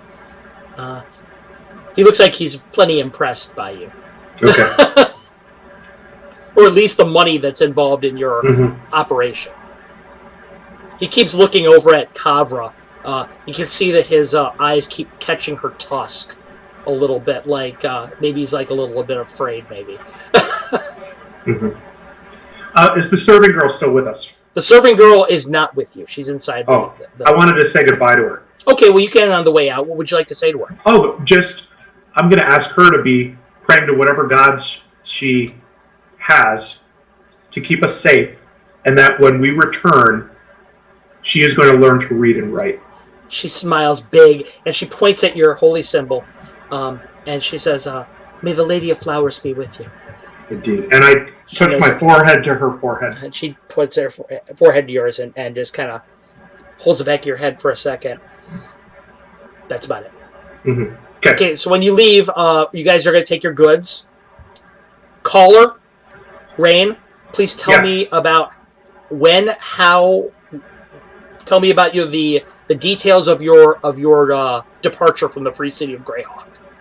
Sure, I'd like to get out of the hustle and bustle for us to take off. I don't want to. I don't think we should be a spectacle for the masses. So, is there this wagon? Does it have a horse? I mean, or did the kid pull it? Or no, there's a horse there. It's actually more. It's a pony more than anything because it's a halfling family. Will this wagon fit the four of us and my Jaguar? Yeah. Mm-hmm. Okay. I'm going to suggest too. And Kavar, is your horse coming along? Is your mount? You need to store your mount somewhere safely. Yeah, I was going to make arrangements here, perhaps, and I'll look toward the halfling boy. Where is your shop? Perhaps you can. Do you have a stable? It's right down the street, and yeah, we can take care of it. We've got all kinds of horses. He points at the ones with the wagon. I'll make sure she's. It's a she, right? She's taken care of. All right. And are you at the name of the place? I'll be back soon to recover her, and I'll fish out a couple coins here, make sure that he's taken well care of, and He nods. He holds him. He goes, "Are you sure?" He goes, "You're whoever bought all this said that to take care of you, and he'd pay whatever you needed." Then keep it as a tip for you and your family. Oh, thanks so much. He goes, "My sister works inside the Golden Phoenix, and she doesn't make this much in a month." He puts it in his pocket. You Don't show want me off. to drive you guys in the wagon out through the gates? Yes, please, so that you can return the wagon and your pony back to your location, and you can take Kavara's horse. Oh, okay. So for the ride out, I will actually ride Malplaque out until we're ready to take off, and then I'll tie him onto the back of the wagon to be led back. Right. Since I'm assuming we're strolling through the city and not, hightailing it, so I'll walk along with the wagon because it's going to be a long ride on a carpet. No reason to rush. Vesper, you and Kava are outside the wagon. Minya and Rain are guarding the stuff that's inside of it. Casadora is kind of curled up next to some of the belongings, just kind of eyeing out through the back of the wagon what's the world that's out there. You guys are walking out of the place. You're catching a lot of eyes, a lot of people, like kids are running alongside your wagon for a second, and then they'll kind of peel off, Some idiots out there with a crow that's trying to get free meat on a stick and stares at you. What? With a crow, right. Yeah. You're just seeing that people are just eyeing you just like they would any stranger. It's not like they're paying over much attention to you. Just you're impressive, and all of you have got great gear. You're strong. You're young. You're brave, and They've just probably never seen a jaguar. Yeah, they've never From a seen jungle. anything like her before. So yeah, they're just all everybody's staring at you guys as you leave, and soon enough you break out through the free city of Greyhawk's gates. The guards are out there. The young halfling boy looks at you. How much further do you want to go? Just out of eye shot of the gates. Okay, no problem. He leads her out of there. Miplank seems to be very grateful to stretch her legs, Kavar. And she, pretty soon your whole group is more or less out of direct eye shot. The city is so big and it's built on a little bit of a rise, so it's hard to get directly out of eye shot, but you're far enough away that nobody could really do anything if they wanted to. Good. We just didn't want to be a spectacle that some of these, if there's any seekers in our plane, Right. see what we're doing, basically. So, Okay. Thank you, Sir Halfling. He looks at you. It's just Nellick. It's just Nellick. Oh, Nellick. He smiles, looks over at the bunch of you. Thank you, Lady Kavara. He nods. Has his coins in his hand and starts to say, make sure I take good care of this beauty. Pats We her grab our stuff. Now, Ray needs to make sure this idea is going to work, so she whips out her after the halfling boy leaves. Kavra, on the way out, Miplank kind of brushes her face up against her arm, but the halfling boy leads her in the cart away. Rain and Vesper, you can tell that this animal is really, really almost to the point where like a ranger or a druid can bond with somebody. This mount obviously has bonded with the half orc. in a Awesome. curious way. But soon enough, you're by yourselves out there in the middle of the plains, right before the great city. What are you going to do, Rain? She's going to lay her this steel cable out, Okay. take out a rope of entanglement, and try to spiral the rope of entanglement around the cable. Basically, reinforce the rope of entanglement. Okay, what you're able to see, all of you, is Rain commands the rope of entanglement. And the rope of entanglement, it's painted like a big snake. So it almost looks like the rope is this serpent that writhes around this length of cable. Clearly, you guys have seen magic before, but this is really neat how the rope just elongates farther than obviously it should be able to go. It's almost like it's gaining mass as it wraps around there. And the head of the rope, a fray end of it kind of flickers like a tongue at the end of it as it wraps around constricts around the cable. Great. Then I'll ask the rope to coil itself up at my hip. Okay. The rope instantly curls itself around, wraps itself into a neat little coil. Where would you say you want it to be? I believe it is on my. It's in a magical. It's in the pouch. Okay. It Yep. slithers into that pouch. Yep, but I want it to remain braided. Basically. All of you guys that see this, that pouch is obviously magical, much like this haversack that you were given. Because there's no way that it could fit actually into there.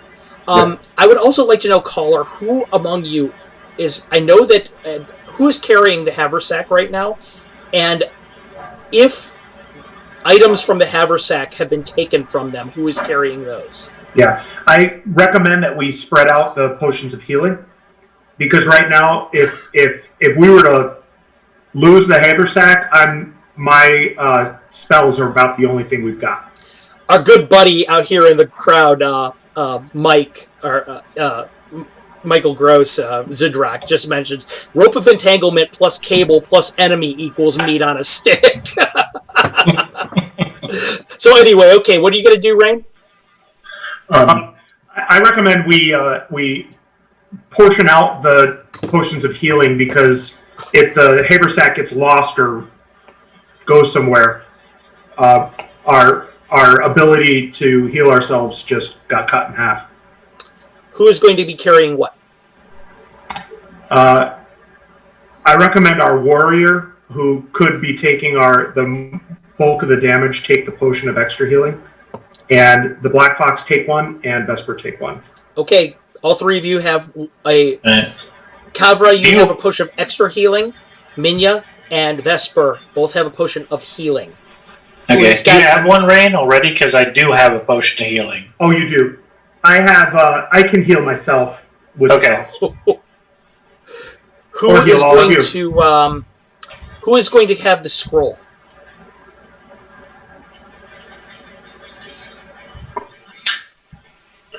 Again, do you want to be offensive or defensive? I like the offense thought process, so I can carry it if that's the way we want to go with it. Yeah, I mean, either or I can carry it as well, because it's not a big deal for me to move in, drop this, and move out, or stay in for that matter. Right. Okay. Why don't you take it, Vesper? Okay. You're a lot faster than me. Vesper now has the scroll of protection from magic, whatever form that might take. Gentlemen, the only last thing I need to know is which one of you is carrying the haversack. Someone bigger than me, please. Amar? Well, I already have a magical bag, so if somebody else doesn't, I can. I don't. Vesper, you've got since it used to belong to him, I guess we'll just call it, I don't know, Heward's Handy Haversack. Okay. Yep. I think that sounds like a good name for it. It's a good name. Sounds appropriate. Yeah. And we'll pass out the holy water, one to each of us. Okay, everybody's the holy water is passed out. Minya, you are able to see that your flour and your iron filings are here. Okay. As is all the other requested gear that you had. So you guys are disseminating that. Kavra, your mallet is there. What will you guys do then? All the stuff once everything is disseminated. Vesper, please guide us to the castle.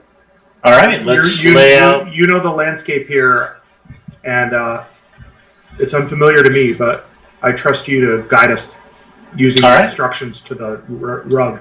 I reassure the Jaguar again. Okay, yeah. Your Casadora is just kind of standing there next to you. You're starting to reassure her. Vesper, you say the command words written on the paper, and the carpet starts to tremble a little bit for a moment, and it flattens out suddenly. Just kind of all the slack goes out of it. Casadora kind of jumps back a little bit. Another command word, and it starts to float, levitate off the ground, kind of undulating like this red sea of 6 by 9 foot red sea of fabric just floating there. Its tassels floating in the wind. Who's getting on it first? You, Vesper, I would imagine? Yeah, I'll take, I guess, shotgun, so to speak. Okay, you're at the front of it. Everyone else starts to climb aboard it. Casadora does not dig this, but such is your relationship with her that she puts up with it. She's kind of curls up in a ball kind of around you and just kind of simultaneously growls and is staring out at the world as you go flying. Imagine the when you take your cats and dogs to the vet in the car, what it's a little bit like. Yeah. Yeah, some dogs and cats really like it, and some really hate it. She's kind of on the backside of that. I'm gonna try to soothe her and try to suggest that she close her eyes. Okay. Well, you do that, and she does. Okay. The group begins to fly off at your command, Vesper. And I'm going to fall asleep. Okay. I'm going to be meditating to my goddess. Okay. For the ability to change out animal summoning for dispel magic and summon insects for stone shape. Okay. Vesper, the magic carpet begins to climb up into the air at your command. It's very dutiful. It responds very easily to the commands that you give it. It's very strange for the rest of you to feel that weightlessness feeling of being swept off from the earth into the air. You see one of the guards point up at you guys as you leave. The wind is beginning to whistle past all of you.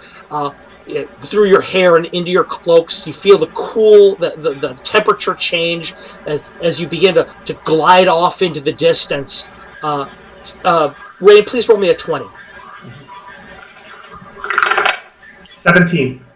I seriously hope you didn't think you were going to be able to fall asleep on this ride, this magic carpet ride. There is no way. It is way too much air turbulence, way too cold. Your Jaguar is way too unsettled. It ain't happening. You try and close your eyes a couple times. No way. But anyway, as you guys fly off into the... I'm sorry, go ahead. Climb inside the haversack. Take a nap. You're good. You could climb inside the haversack, but however, I will mention this right away.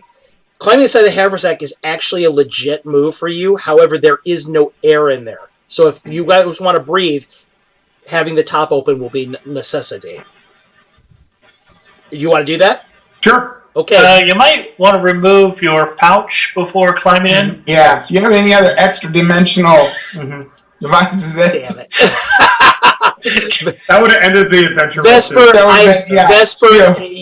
have just gotten bonus experience from me on this had this been a normal adventure. I was really hoping.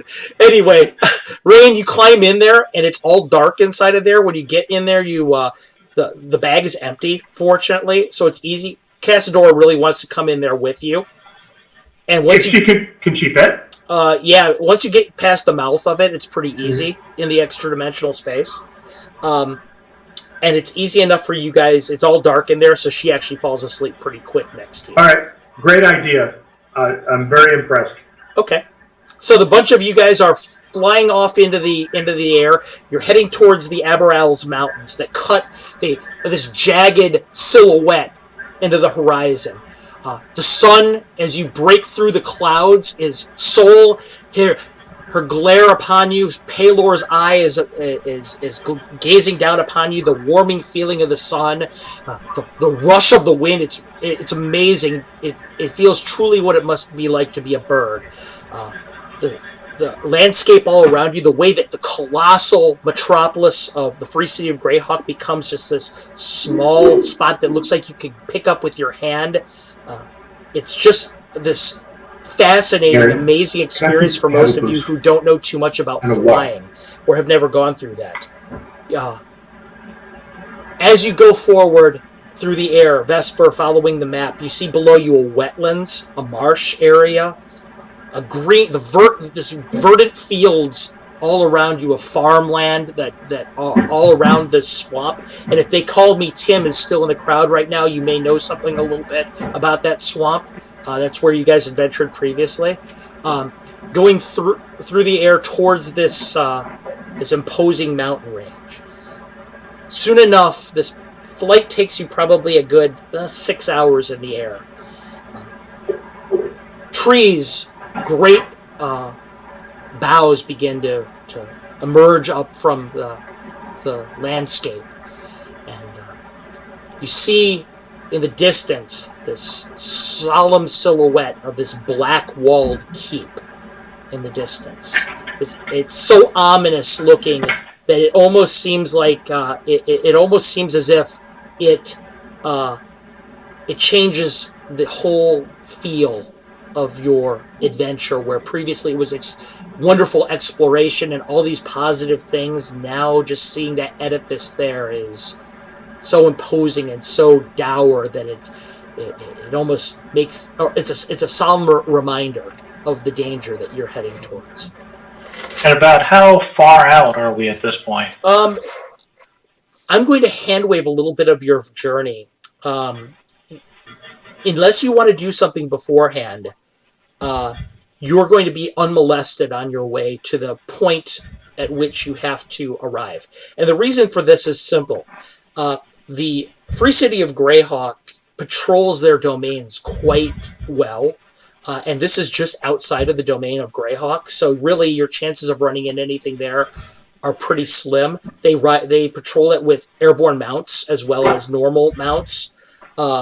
And the mountain area that is there is inhabited by hillmen and hill dwarves that are allied with the Free City and also keep a good watch on this area.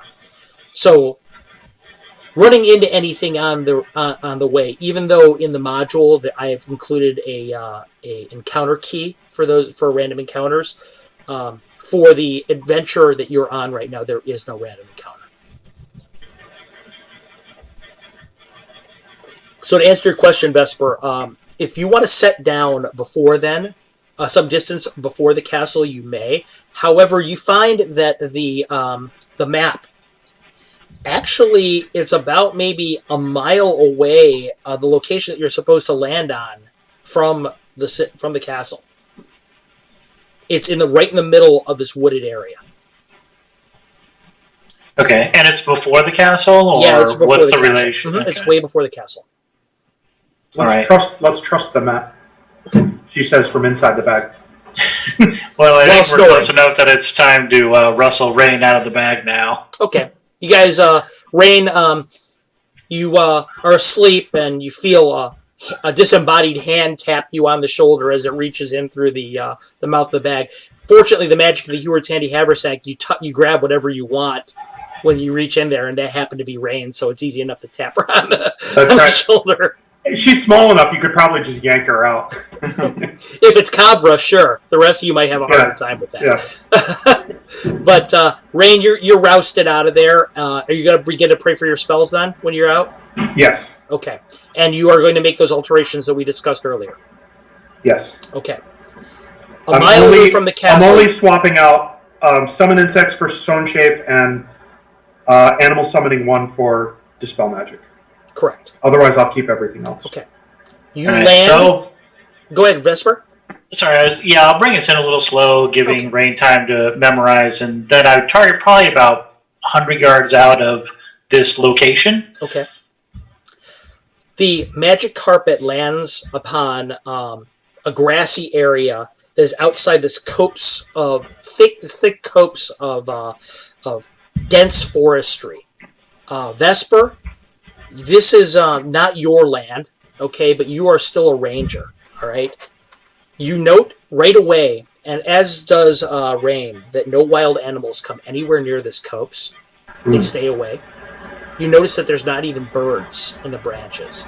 You don't see a whole lot in the way of footprints. What you do see in the way of footprints is there have been footprints here, but they seem to be weeks ago, at least. So, hard to tell what it was, and it's been washed away by weather or whatever, but there was at one point something that did come here. I very gently I pull open the bag a little bit and I coax out Cassiodora. She sticks her head out, and once she sees that you're on the ground, she jumps out. Okay. And I reassure her, play with her a little bit, scratch her behind the ears. And yeah, she's happy to see you. She just kind of rolls around on the grass a little bit, sniffs at the air, uses her Jacobson's organ, kind of makes that stinky face, and figure out what's going on. I'll roll up the carpet and I guess put it in the handy sack, the haversack. Okay, you put it in the haversack.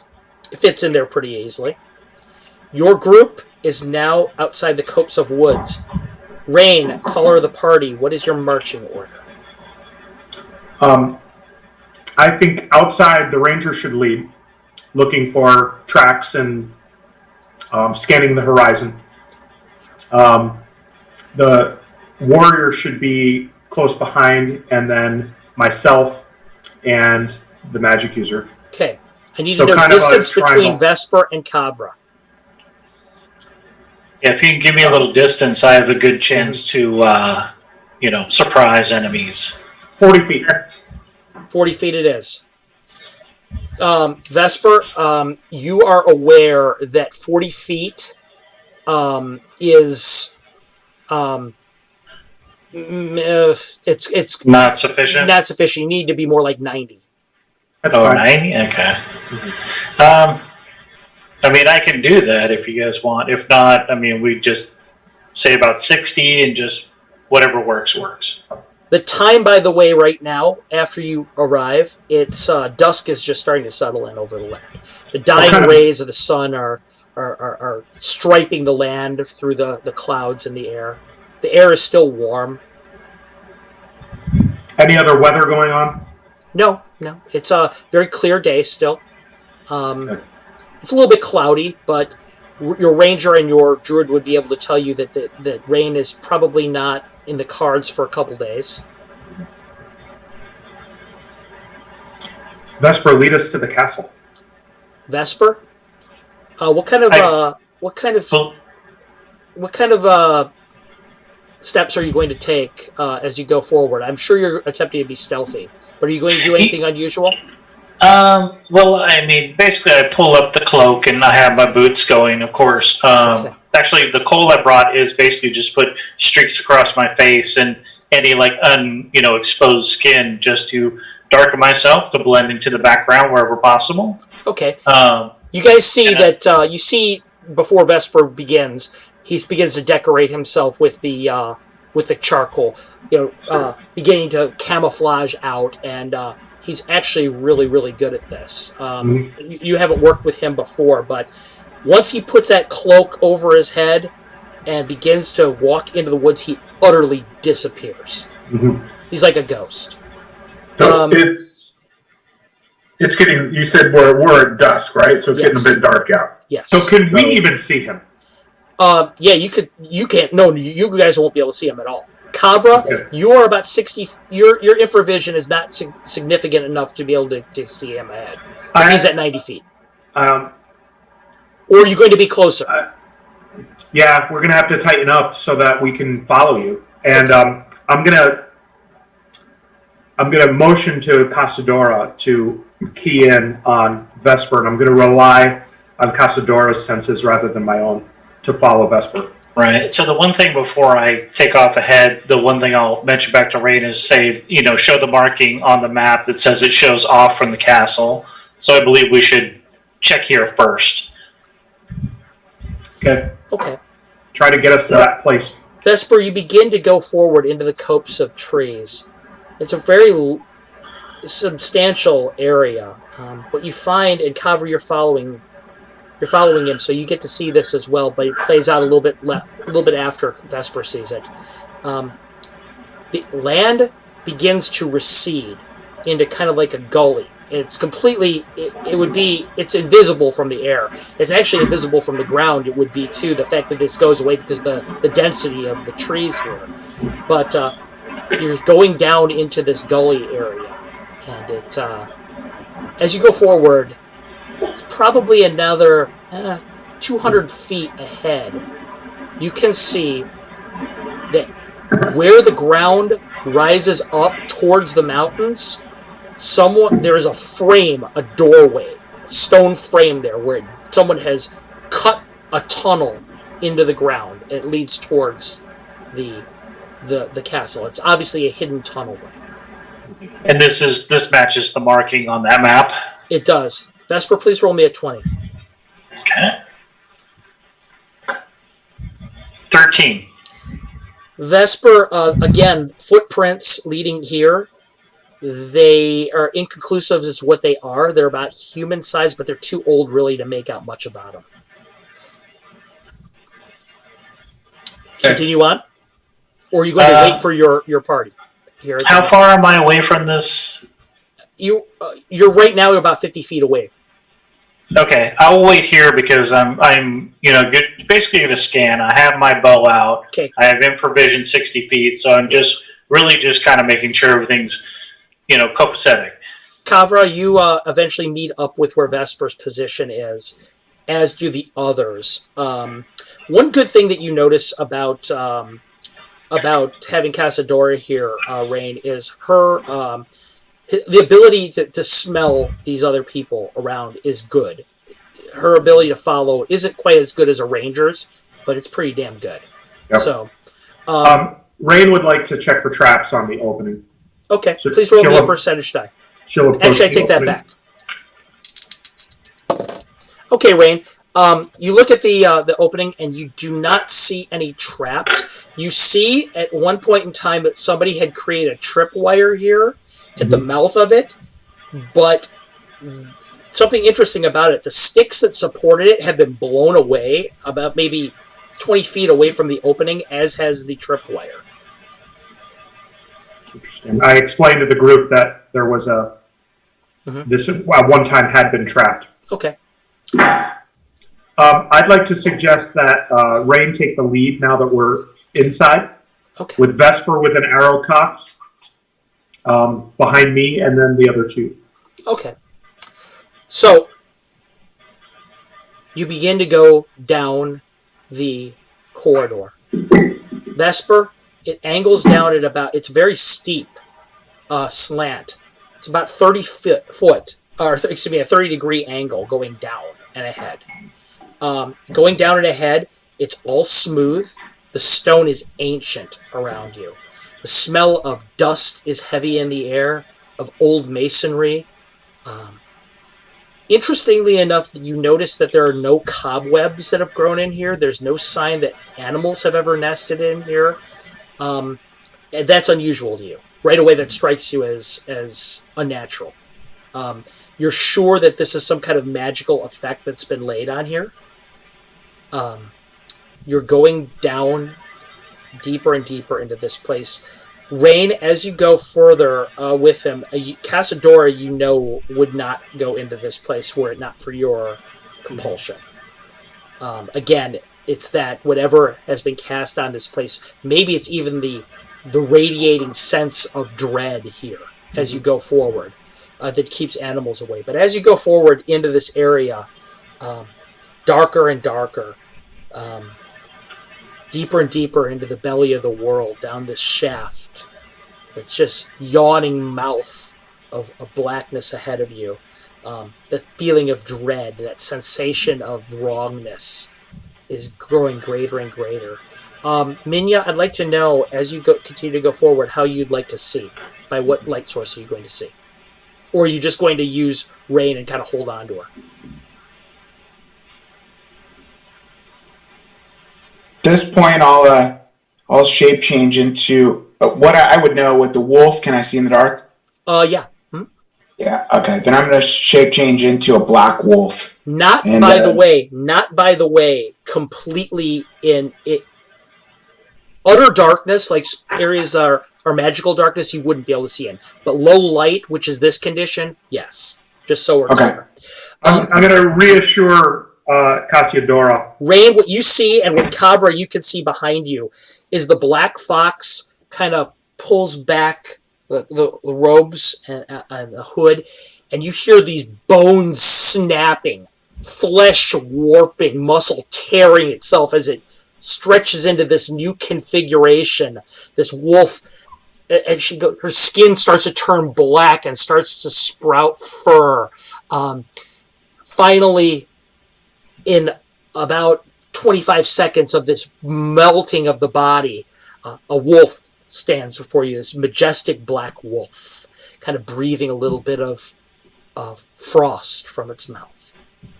Black fox you can see perfectly fine. Did Minya's possessions morph into her? Minya's possessions morphed into her body. Okay, very good. You are also... Casadora is just kind of staring at the wolf, but at your exaltation manages to continue on her way. Black Fox, as with your change in your body, everything changes with your senses. You can smell the orc ahead of you because just a different body chemistry. Ahead of you even further, you can sense Vesper's presence, but you don't see anything else. You don't smell anything else in the air, just this old, ancient, unmoving air. You continue down the corridor. Vesper, I assume that you're going to continue on until you run into something? Oh, well, I think Rain's taking the lead at this moment, right? Rain, you're taking the lead. Yeah. I'm sorry. About every 20 feet, she stops, feels around. Your path ahead of you takes a significant amount of time because you're going so slowly and so carefully. Eventually, however, probably you figure it's full nightfall outside. Probably you would guess, if you had to, maybe 11 o'clock at night.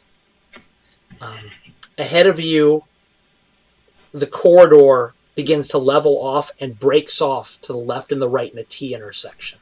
Okay. I think we should risk some light so I can effectively check for traps at this crossroads.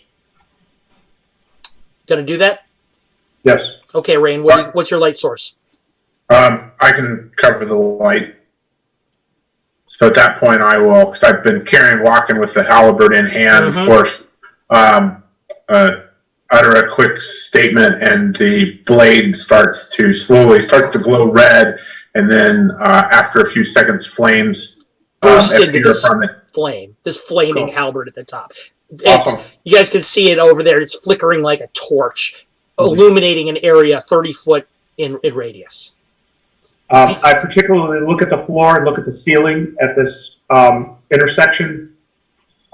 Glance around the corner to the left and to the right. Okay. Right away, Minya, the sense of fire.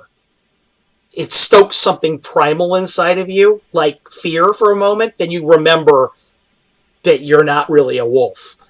And it's, okay, no, don't freak out. You do not see any kind of traps whatsoever, Rain, in the area. Okay. Ahead of you, the corridor ends abruptly. Check for secret doors. Check for secret doors on the wall directly ahead of us. There are no secret doors that you are able to see. Can you see those tracks that came in here before us? Vesper, yes, you can see tracks. Because Rain is at the front, though, and they're very old, she is spoiling with Casadora your ability to track effectively. Vesper, you better come check this out and be up here with me. All right, I'll step up and say, "Don't move. Let me take a Cover, close how look." close are you to them so that I can know where your envelope of light begins and ends? I'll be, probably 5-6 feet behind them. Okay, so your group is pretty well bunched together. Where are you, Minya? Well, when the light comes out, I would shift back actually Okay, and falling be as to the- close to the light. Because of your black fur, you note that you're probably actually pretty hard to see in these conditions. Okay. Rain, Vesper, and Kavra. This is what you see. The intersection ends at a T. To the left, it breaks off, but stops abruptly, like 10 feet deep in an alcove. The alcove is completely empty. To the right of you, the corridor continues on, maybe 30 feet, and it stops, and you see something metal in the distance. At the end of it, kind of the light is it's glimmering off of that. Curiously, the metal seems to be like kind of a violet-y color, not like any kind of steel or iron. Okay. And Rain, I'll let you know. I mean, if you feel the need, let me know. I can do detect pits and snares. Excellent. Group. This alcove to one side, although violet glowing metal sounds really, really, really interesting, this alcove is very curious to me. Okay. And I'm going to have my spear out. Okay. Fish around in that alcove a little bit. Okay. As you're pulling out your spear and you're fishing around in there, right away, there's no kind of cobwebs or anything in there. It's just an empty area in which you sense neither traps nor secret doors. Yeah. I know I've experienced before tunnels that are surprisingly devoid of dust and cobwebs often have a cube-shaped cleaning device in them. So that's why I'm curious about this. Yeah, and as a matter of fact, the floors here alcove are consistent with something like that, except for the dust. The dust on the ground wouldn't be there. Okay. But the cobwebs, interesting. Mm-hmm. Vesper, you're going, I would imagine you're going to investigate as well. The footprints, because Rain stopped where she did, bear off to the right, not to the alcove to the left. And when they bear off, nobody goes to the left. It's like almost like they knew where they were going, and they all went to the right. Okay. I'll inform that. So Rain, don't mess with that anymore. If there is anything, it's only a trap. It looks like whatever's coming in here is going this way towards the violet. Very good. Rain, what you also know from your knowledge as a druid, and Vesper, you would know this too, is that when a koala is born, it's about the size of a jelly bean. That's what my Snapple lid just said. But anyway, so you guys continue down. You guys continue down the hallway. We head to the right. Yeah. And what you see in front of you, the ceiling opens up. This area opens up kind of like at a 45-degree angle into a very large area, about 30 feet across. You see in front of you two massive doors, about maybe 15 foot tall and about maybe 10 feet wide each. They're double doors. They are made of some kind of violet metal, okay? There is no kind of handle in them. There is no kind of way to open them that you can see whatsoever. On the ground, directly in front of it, there is a carving on the floor in the way of an 8-pointed star.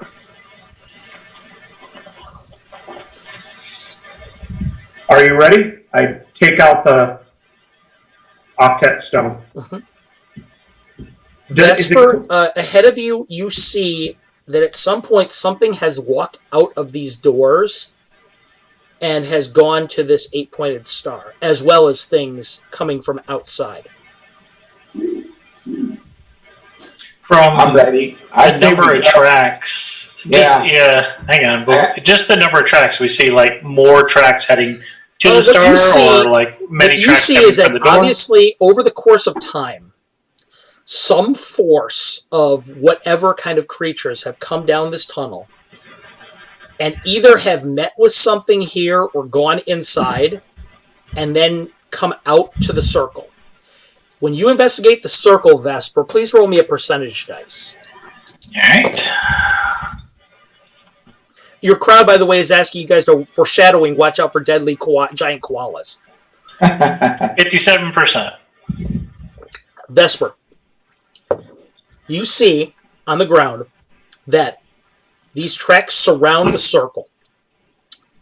There is one slice of this 8-pointed star. All the points of it have these little recesses in it in which something could fit. One of them, you can tell, has been used. The rest of them have not. You guys are all surrounding this 8-pointed star looking down upon it.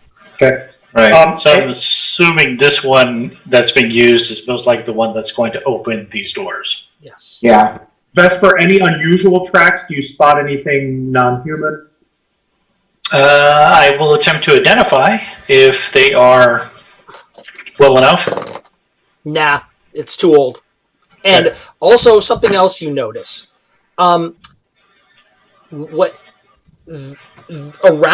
Directly around this 8-pointed star. First of all, there's no dust at all on top of the 8-pointed star. But it looks like there's an even dispersion of dust around it. Like something exploded in the middle of it, or like something wind blew out from it equally in all directions. I say this track over here seems odd. It looks koala-ish, but too big to be a standard koala. Excellent. So what will you guys do?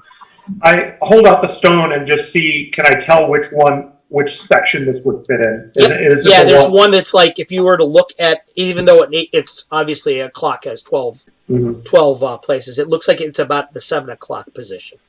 Okay. Relative to your entrance into the hallway. Well, this may sound cheesy, but I think we should hang on to each other while we do this. I wouldn't want to be the only one to go to the other dimension. Have no idea if that works. But this feels good. Okay. Yeah. Seems reasonable. One Wouldn't hand be on funny, but Cassiodora. Chain all together. Yep. Will you guys be standing on top of this circle when you put the thing into its place, the octic into its place? How big is it this thing? appears. Is It's it like probably this? about 10 foot wide. It's easy enough for you guys all to fit on. Yeah, we're gonna have to. Okay. Well, I mean, looking at this, all the steps were on the outside, though. It seems like it was placed from the outside, not necessarily on. Oh, and It looks to you, Vesper, like actually it might have been placed from the inside, but whatever event happens that when it's placed in there, blew dust out. Okay. Okay. All right. Just to know, I have a general arcana, magic sigils and symbols. Just a little non-weapon proficiency there. Just gonna take a peek and see if I can figure out, should we be standing inside or outside? Your best guess is standing inside of it is the way to go. Okay. Then we should all hold hands, and then one person, puts the stone in. And Okay. then cast the magic scroll. we do it. Get ready. All right. You're all holding on to each other. Rain, you fish out the octic. It looks like such a simple thing. So mundane. And you reach down and you place it into the recess. And when you do, it drops slowly into place with this satisfying noise like a lock being turned. That is the last noise that any of you hear while on the prime material plane. Because all of you see each other's bodies starting to glitter excitedly. Like they're each becoming these constellations of mad twinkling star motes. The light from these distant stars slowly fading from view. They totally encompass your entire bodies, blinding you with this brilliant light, and then slowly fade back from view. And when you do see things again, all around you is this dark gloom. Kavra, your halberd that you're holding on to, the light from the flame is flickering, but right away you notice that it's like the light around you is the darkness around you is strangling light from the air. It only surrounds you maybe 15 feet tops rather than 30. Okay? Immediately your noses are struck by the scent of sea air, salty sea air, rotting vegetation. All of you are standing in about a foot of seawater. All around you, the area, and for the first time, you guys will have our map. All around you, you see a circular area, a room, maybe about 50 feet wide. All four of you are standing on there along with Casadora. On the wall to the north, relative to your position, is a door. There is the sense of that rotting vegetation is there because all the walls have been totally overgrown in thick ivy, like a dense kind of a seaweed slash ivy slash something you're not really sure what it is. Within it, you can hear something like insects crawling around, chittering slightly. The air around you is silent except for the sounds of dripping water somewhere. To the north of you, the door that you see is violet metal, just like the one that was across that was the one that you'd seen before outside of the octic. The sensation of heat, the air being heavy from the heavy. All of a sudden, I'm at a loss for words. The sense of the barometer being so high right now. Humidity? Yeah, humidity. Thank you. The walls are condensation is slithering down them in wide rivers. Mm-hmm. What you see behind the ivy in places, every once in a while you can see the inconsistent bits of stone wall underneath it. How high is the ceiling? And above you look up, the ceiling is about 30 feet high. Is it a dome or flat? It's domed. Okay. Is the water we're standing in, is it still or is there any flow? It is still right now. Just kind of sitting there. And that's probably why you're sensing that rot. There's absolutely no ventilation here whatsoever. The air is still, it's very, you feel like you're in this strange alien place that is very, very far from anything that you know to be, any of you have any experience with. Mm-hmm. What will you do? Party, caller Rain, what will your group do? I would like to investigate the door for any unusual markings or any traps, not necessarily open it.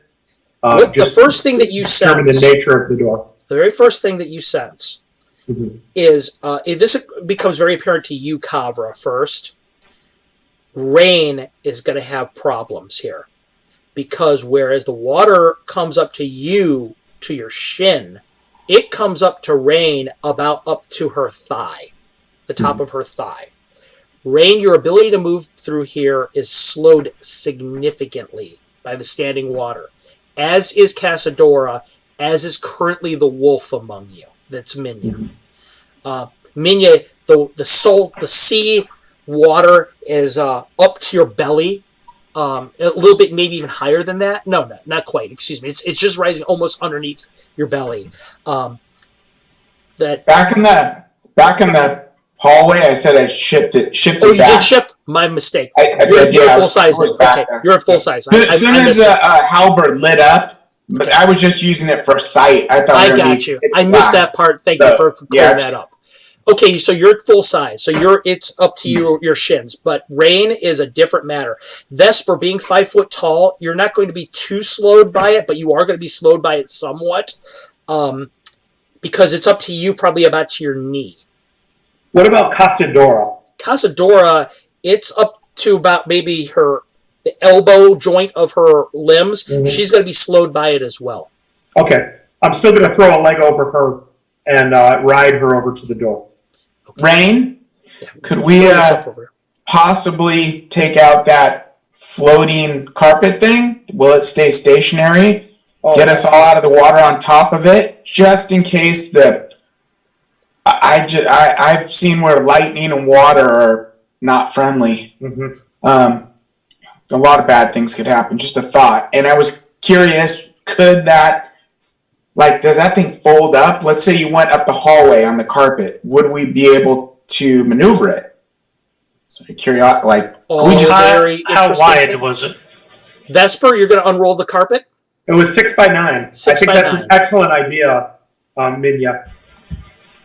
Minya, Vesper, are you going to do that? Are you going to open up the rug? Yeah, I'll hold it up try and hold it up to unroll and immediately activate the command so it doesn't Okay. land It in the water. floats maybe a couple inches over the water, like you asked it to. It just stays still there. Rain, or who is going to get aboard it? Everybody? I'm getting on it. Yes, Okay. definitely. Everybody gets aboard it. The water coming out of your boots and everything gets it wet. Casadora this time has absolutely no problem getting on top of this flying carpet. She's real eager to get on top of it. Hey, Carlos. Yeah. I have the impression that the depth of the water is not going to significantly slow Kavara down. It will not slow you down at all. So I'm going to go ahead and stay off of the rug. A little water never hurt me. Right. And as Rain and them move over to check the door, I'll be pretty much taking station up in the middle of the room where I can be looking down however far my infravision will work in this shadowy area, down each of the tunnels it looks like to come off this room. That's correct. And for those of you who are watching us at home on Twitch, you can see the game map is up there. My players, the game map is up there, and you can follow along with what I'm telling you on Twitch. Rain, you are going over with the flying carpet. Who's actually giving the orders to the flying carpet where to go? I can take the lead still if you want. So I would sit on the front and basically hang my legs off the side, a little over the water. Okay. Vesper, you go ahead and you get over towards where the door is. Kavra, you can see it very clearly, and you guys can they're close to it. Much like the doors that you saw there in that other place leading into Mauer Castle, the violet doors have no obvious way to open or close. They are made of this metal that is a gentle violet color. It's not like any metal you've ever seen before. It is, they're cold. There is no vegetation that overgrows the doors, strangely enough. Just the walls. And Kavra, I need you to make me a 20, please. What's that? Is it also in the water? Yeah. You mean the vegetation? No, the door. Yeah, the door is all the way down to the ground. Okay. And does it appear to be sealed, like the water would not get through? It's hard to tell. It's hard to tell. Kavra? 9. Kavra, you recall being Mordenkainen in particular, his servant, his agent. He mentioned before that the unopenable doors of Mauer Castle, the only way that he was able to open them is through the use of an artifact that he has called the Silver Key of Portals. It's this magical artifact that he carries around with him, sacred to one of the Sul deities named Dalt. He also mentioned that the doors were made of a material called obdurium that is hundreds and hundreds of times stronger than adamantite. Other things that you guys note. Rain. You get this really weird sensation in the pit of your stomach that you have been completely cut off wherever you are from nature.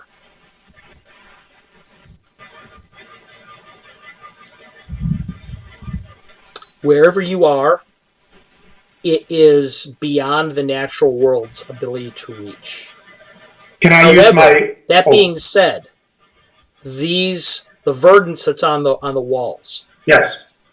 it is not like any kind of seaweed from any kind of ocean you've ever seen before. It is alien in nature. It is strange. The insects that are writhing around within it, you can't see any of them, but they're not making noises that you're familiar with. You are in a very, very different place from where you left.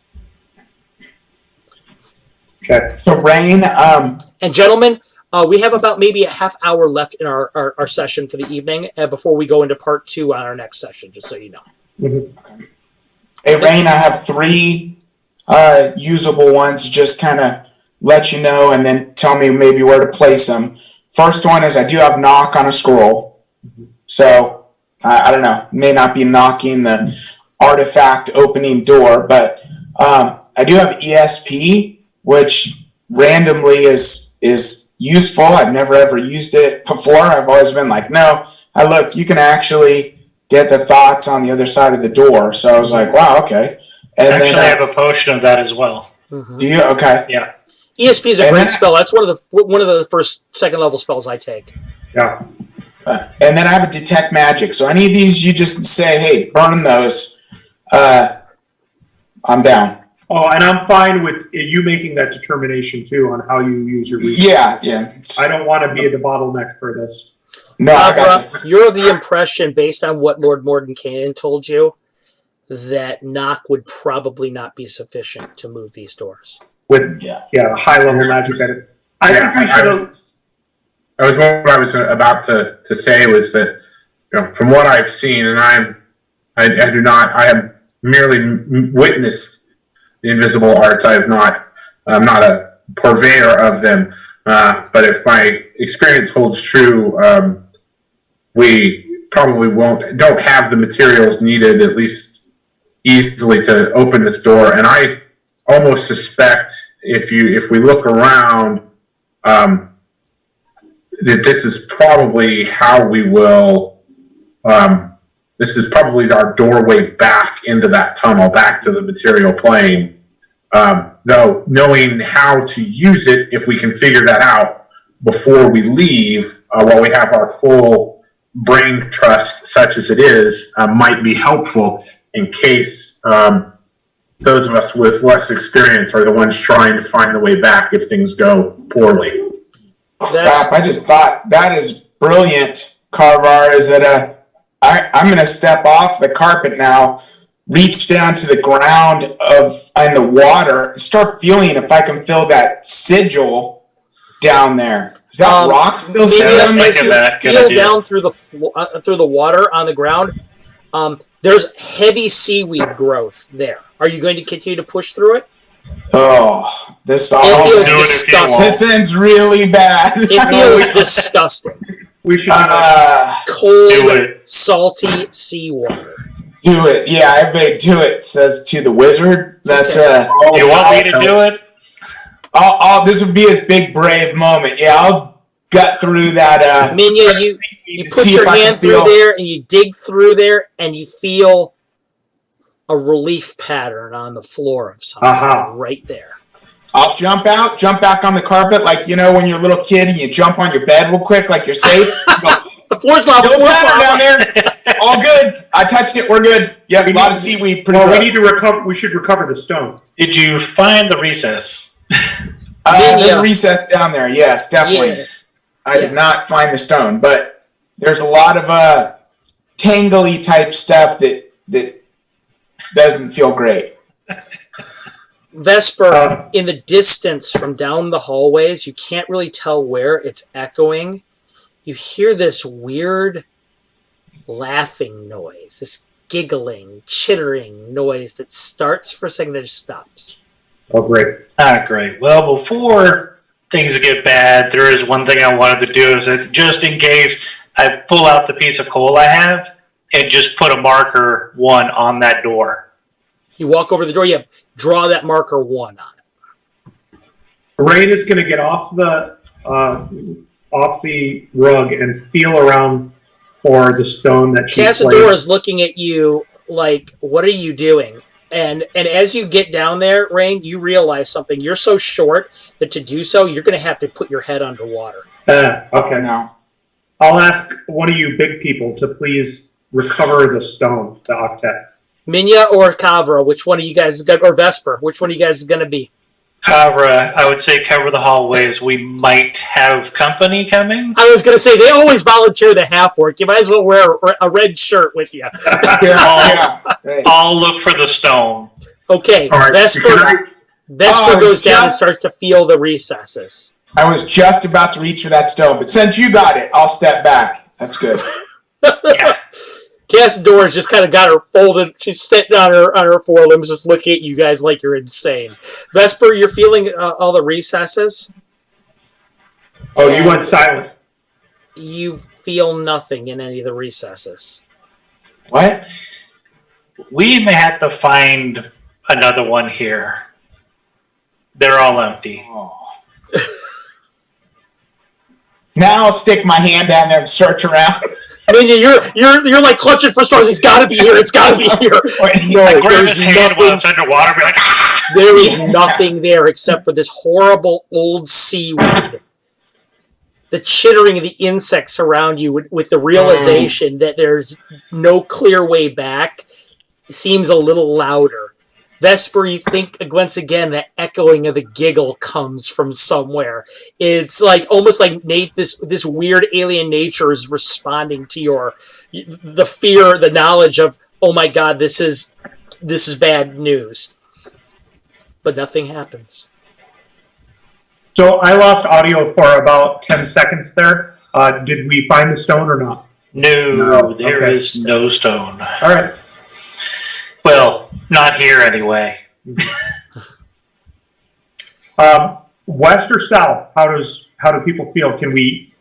Any clue where this echoing laughter is? Yeah, was there a direction on that? Or a clear no, it's direction? echoing through these hallways, and it's hard to really tell where it's coming from exactly because of the way everything is adjoined. I prefer not south because, if anything, again, tactically, I'm always thinking of horrible tactically things because I'm kind of this frosty, chill, not happy guy. It would really stink if some lightning bolt came ripping down the hallway and ricocheted off that metal door? indestructible door. So that's You think in that cramped hallway you're going to get away anyway? just a nice place to launch a fireball. That's all, right? Clearly he said we're only dealing with slow, not fireball lane. Oh no, we like fireball too. Yeah. So we'll use our now. Kavar, are you? Will you lead us westward? Okay. Okay, and just so I have all this covered, Kavra and Vesper are on foot. Yes? No, since I was driving the carpet, unless Okay. they want to take over, I'll sit on the front with my bow ready Okay. and follow Kavra. Okay. So, Kavra is the only one that's on foot, yes? Yep. Okay, Kavra, you on the map, or excuse me, everyone else on the map has now been replaced by an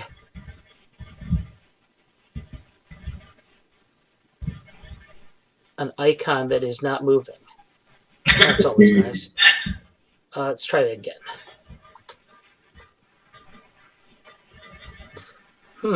There it is. Make sure you're on the right layer. Yeah, well, I'm on the right layer. And for some reason, we're getting some Oh, I know why. Because I'm a fool. That's why. Kavra, you're going to have you're going to have the icon that's on the screen right now. Okay. Everybody else is behind you. When we break into tactics, I'll move the rest of the guys around. Okay. But anyway, Kavra, where are you going to go now exactly? We're headed down the west tunnel. Okay, your group begins down towards the west tunnel. How far ahead do you want to go? Let's go 30 feet. Every 20 feet, I scan the ceiling of the tunnel. Scanning the ceiling of the tunnel is going to be possible, all right? But what will not be possible is checking for traps. Correct. Because you're on top of this magic carpet. Mm-hmm. Yeah, well, I figure the area is opening slightly as you go forward, Kavra, with the magic carpet there next to you. Please tell me what you're going to do.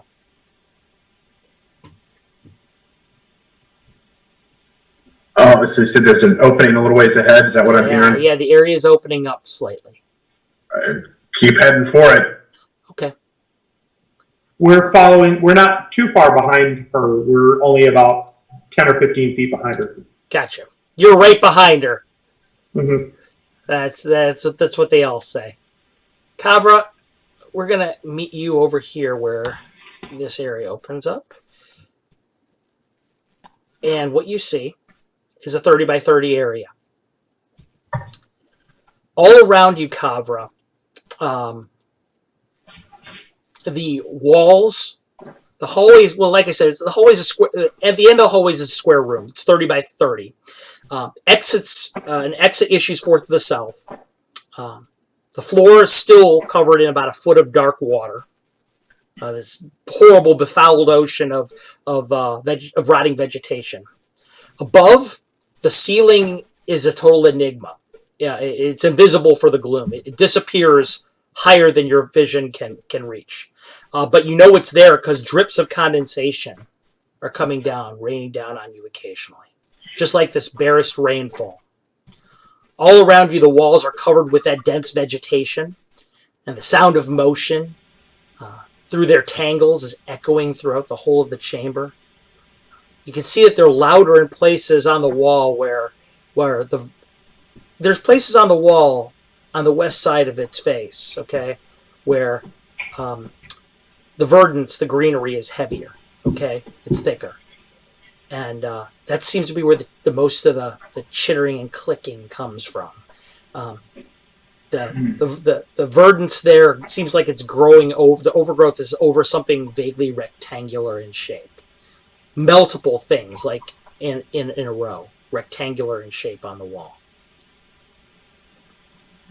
Rain, unless Kavra has something, since she's standing there, wants to do something specifically, what will you do? I'd like to suggest that we clear the plant life off of these surfaces on the west wall. Okay. Kavra, will you do that? Yeah, I'll move over and start seeing if I can slice those away. Okay, you're going to use your halberd to do so? Yeah, if it looks like it'll be effective. Will your halberd be flaming when you do this? I assume it is providing our light, so yes. Okay.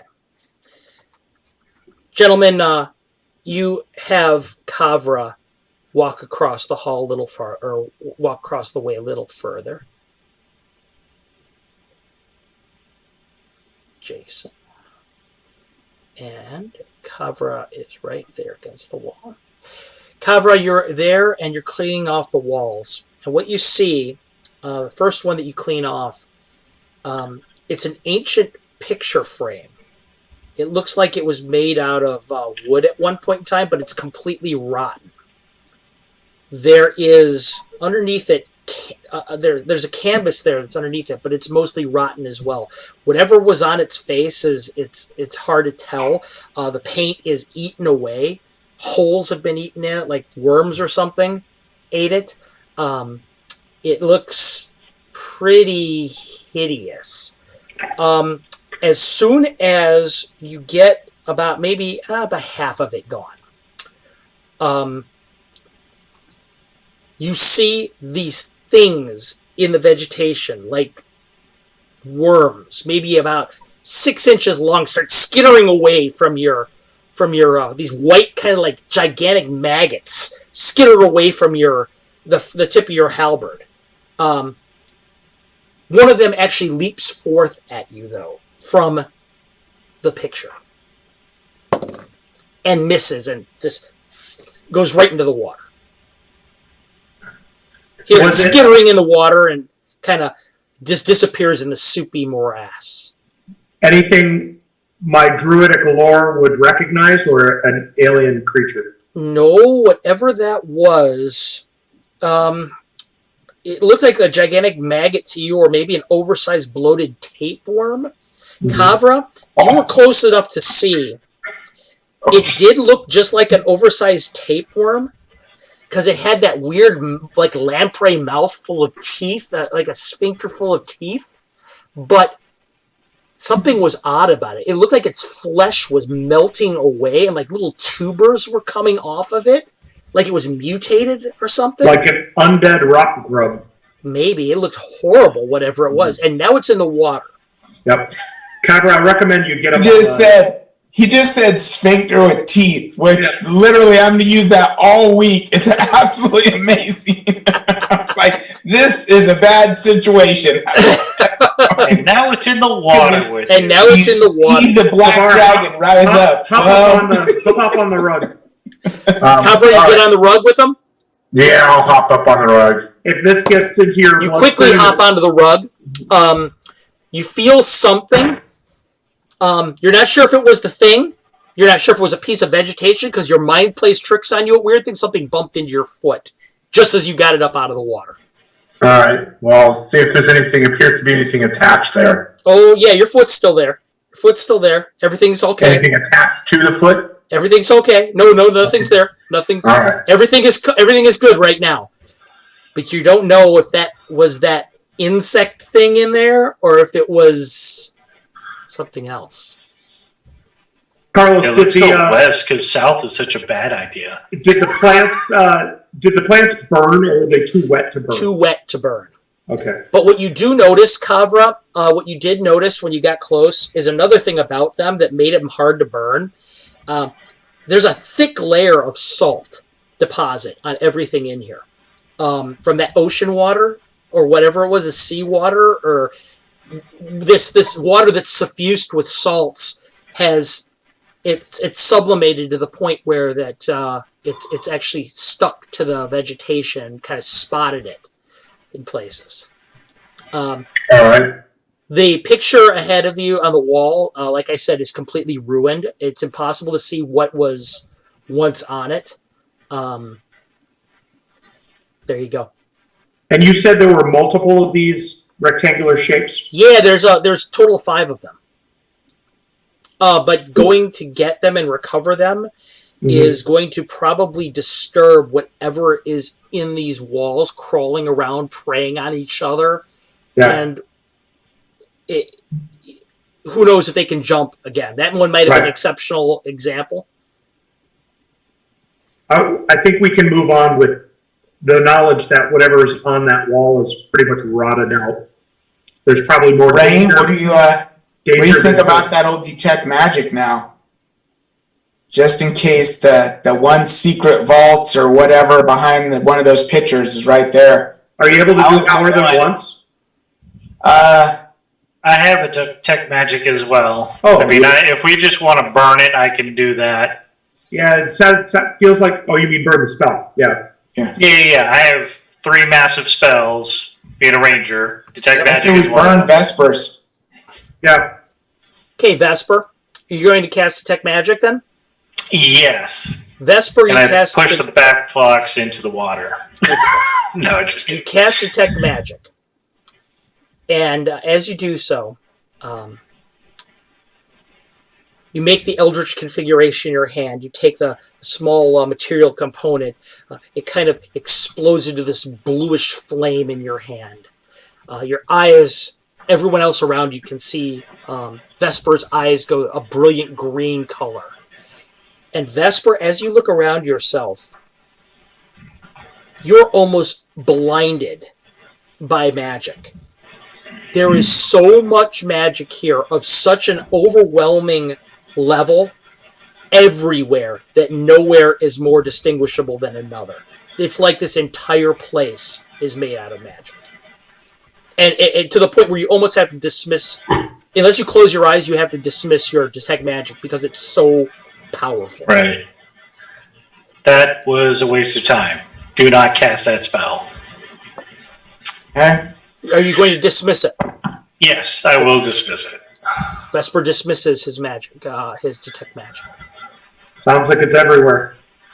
This entire plane is magic, it seems. Let's head south. Kavra, because you were the one. Hey, thanks so much, Zudrak. We really appreciate it. We're one away from our goal right now. It's so close I can taste it.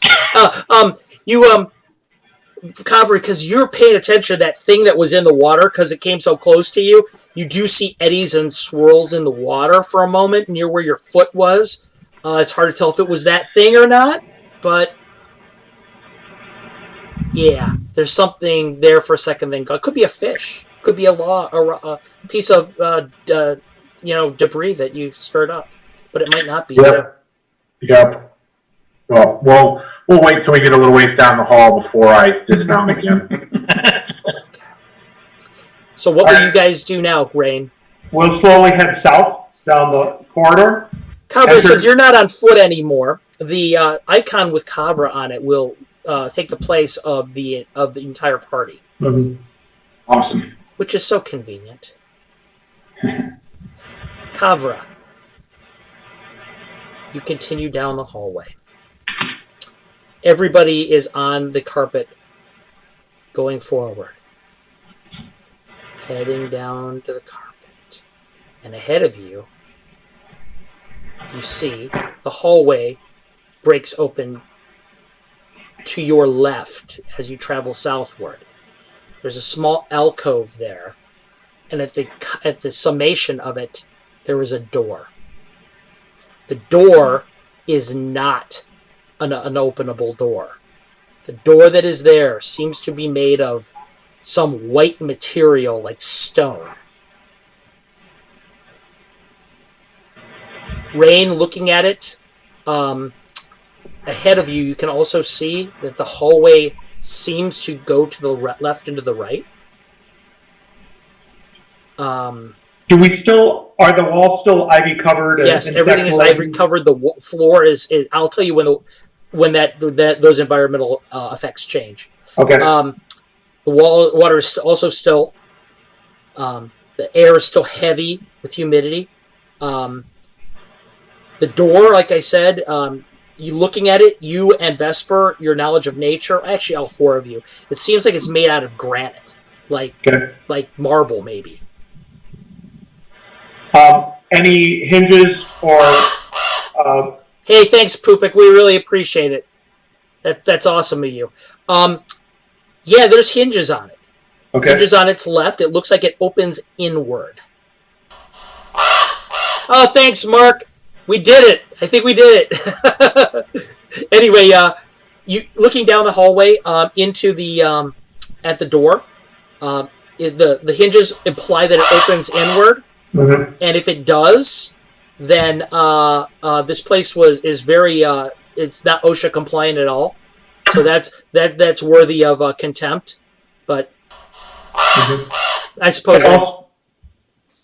Okay. Yeah, if there happens to be not water on the other side, it could drain this whole area. Right. I recommend we keep going south a ways just to see what's at the end of this corridor. We might come back to this door. Okay. You continue down the corridor. As you continue down the corridor, your group is beginning to head down to the south, and you get just a little bit ahead, and you hear that giggling noise again, and it was much louder, and it comes from that doorway. Got it. Okay. What will you do? I think now's the perfect time to try that ESP spell. Okay. Kick that baby off. Okay. You go ahead and you immediately prepare yourself. You get yourself ready to cast the ESP. Everything is calm and quiet, except for the cawing of ravens in the distance. And you open your mind, you let it expand forth. And you direct it towards that room. And when you do direct it towards that room, I need you to roll me a percentage dice for a sanity check. Oh, well, that's not good. And What is, first of all, everyone, for the well. purpose of everyone at home, what's your sanity score? well, I wonder what a nice even 90% is going to do. And what's your sanity score? 49.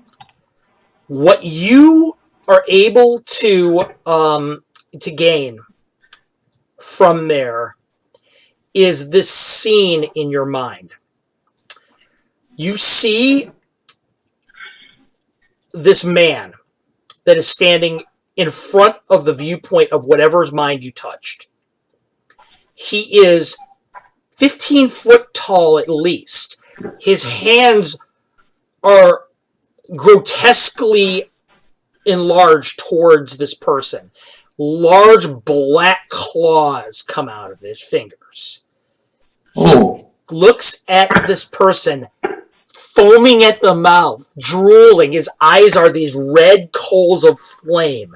Next to him is this woman wearing plate mail armor. Her head is like that of a hyena, and her eyes are full of nothing but this horrible malice. Also drooling and foaming, and she's giggling and chittering, laughing maniacally as this thing reaches towards the viewer with its claw and grabs its head. And you hear yourself touching its mind, screaming for a moment as it touches its hand, and these claws turn into these weird tentacle-like things that are burrowing into its ears, up its nose. You can hear it whirring and burrowing into your skull like horrid worms, and then you're back. You're back out. You have to pull back. Everyone around you, you see Menya. You see her panting. She's sweating. For the first time in maybe her life, she's sweating profusely. Even though the cold is radiating off of her, her eyes are darting left, right, everywhere. She looks just... whatever she saw horrified her. Menya, go ahead. You're yourself, Ken. There's we should pick a different door. Yeah. What did you see, Menya? Describing it would put me back into that place, and I'm going to have many nights of screaming. A horrifying, elongated Eli, if you will, and some form of a minion with a hyena head. Yeah, I'm going to need a little bit of time to get it together. I think we should come back to that. Something in the water is moving around again for a moment before it's gone. Group, you're right there at the union of the area. Menya, do you dismiss your ESP because there's still duration on it, or do you allow it to continue? I'm going to point it into the water. Okay. You look into the water. You sense this latent intelligence.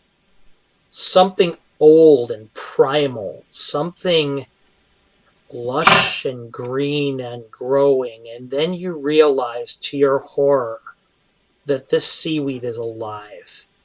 All this seaweed is alive. And it comes from some place. Comes from the door that you saw when you first came here, those unopenable doors. It's coming forth from there. That's where it all started growing out of. And it wants to overtake everything. You can feel its desire just to grow over everything. I will go. So, we remember my analogy of the tree and a group of trees together making the forest.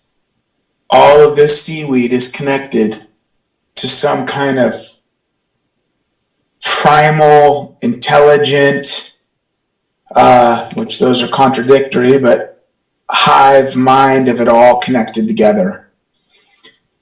So this seaweed on the wall is alive, and it's connected to that seaweed 2 rooms over.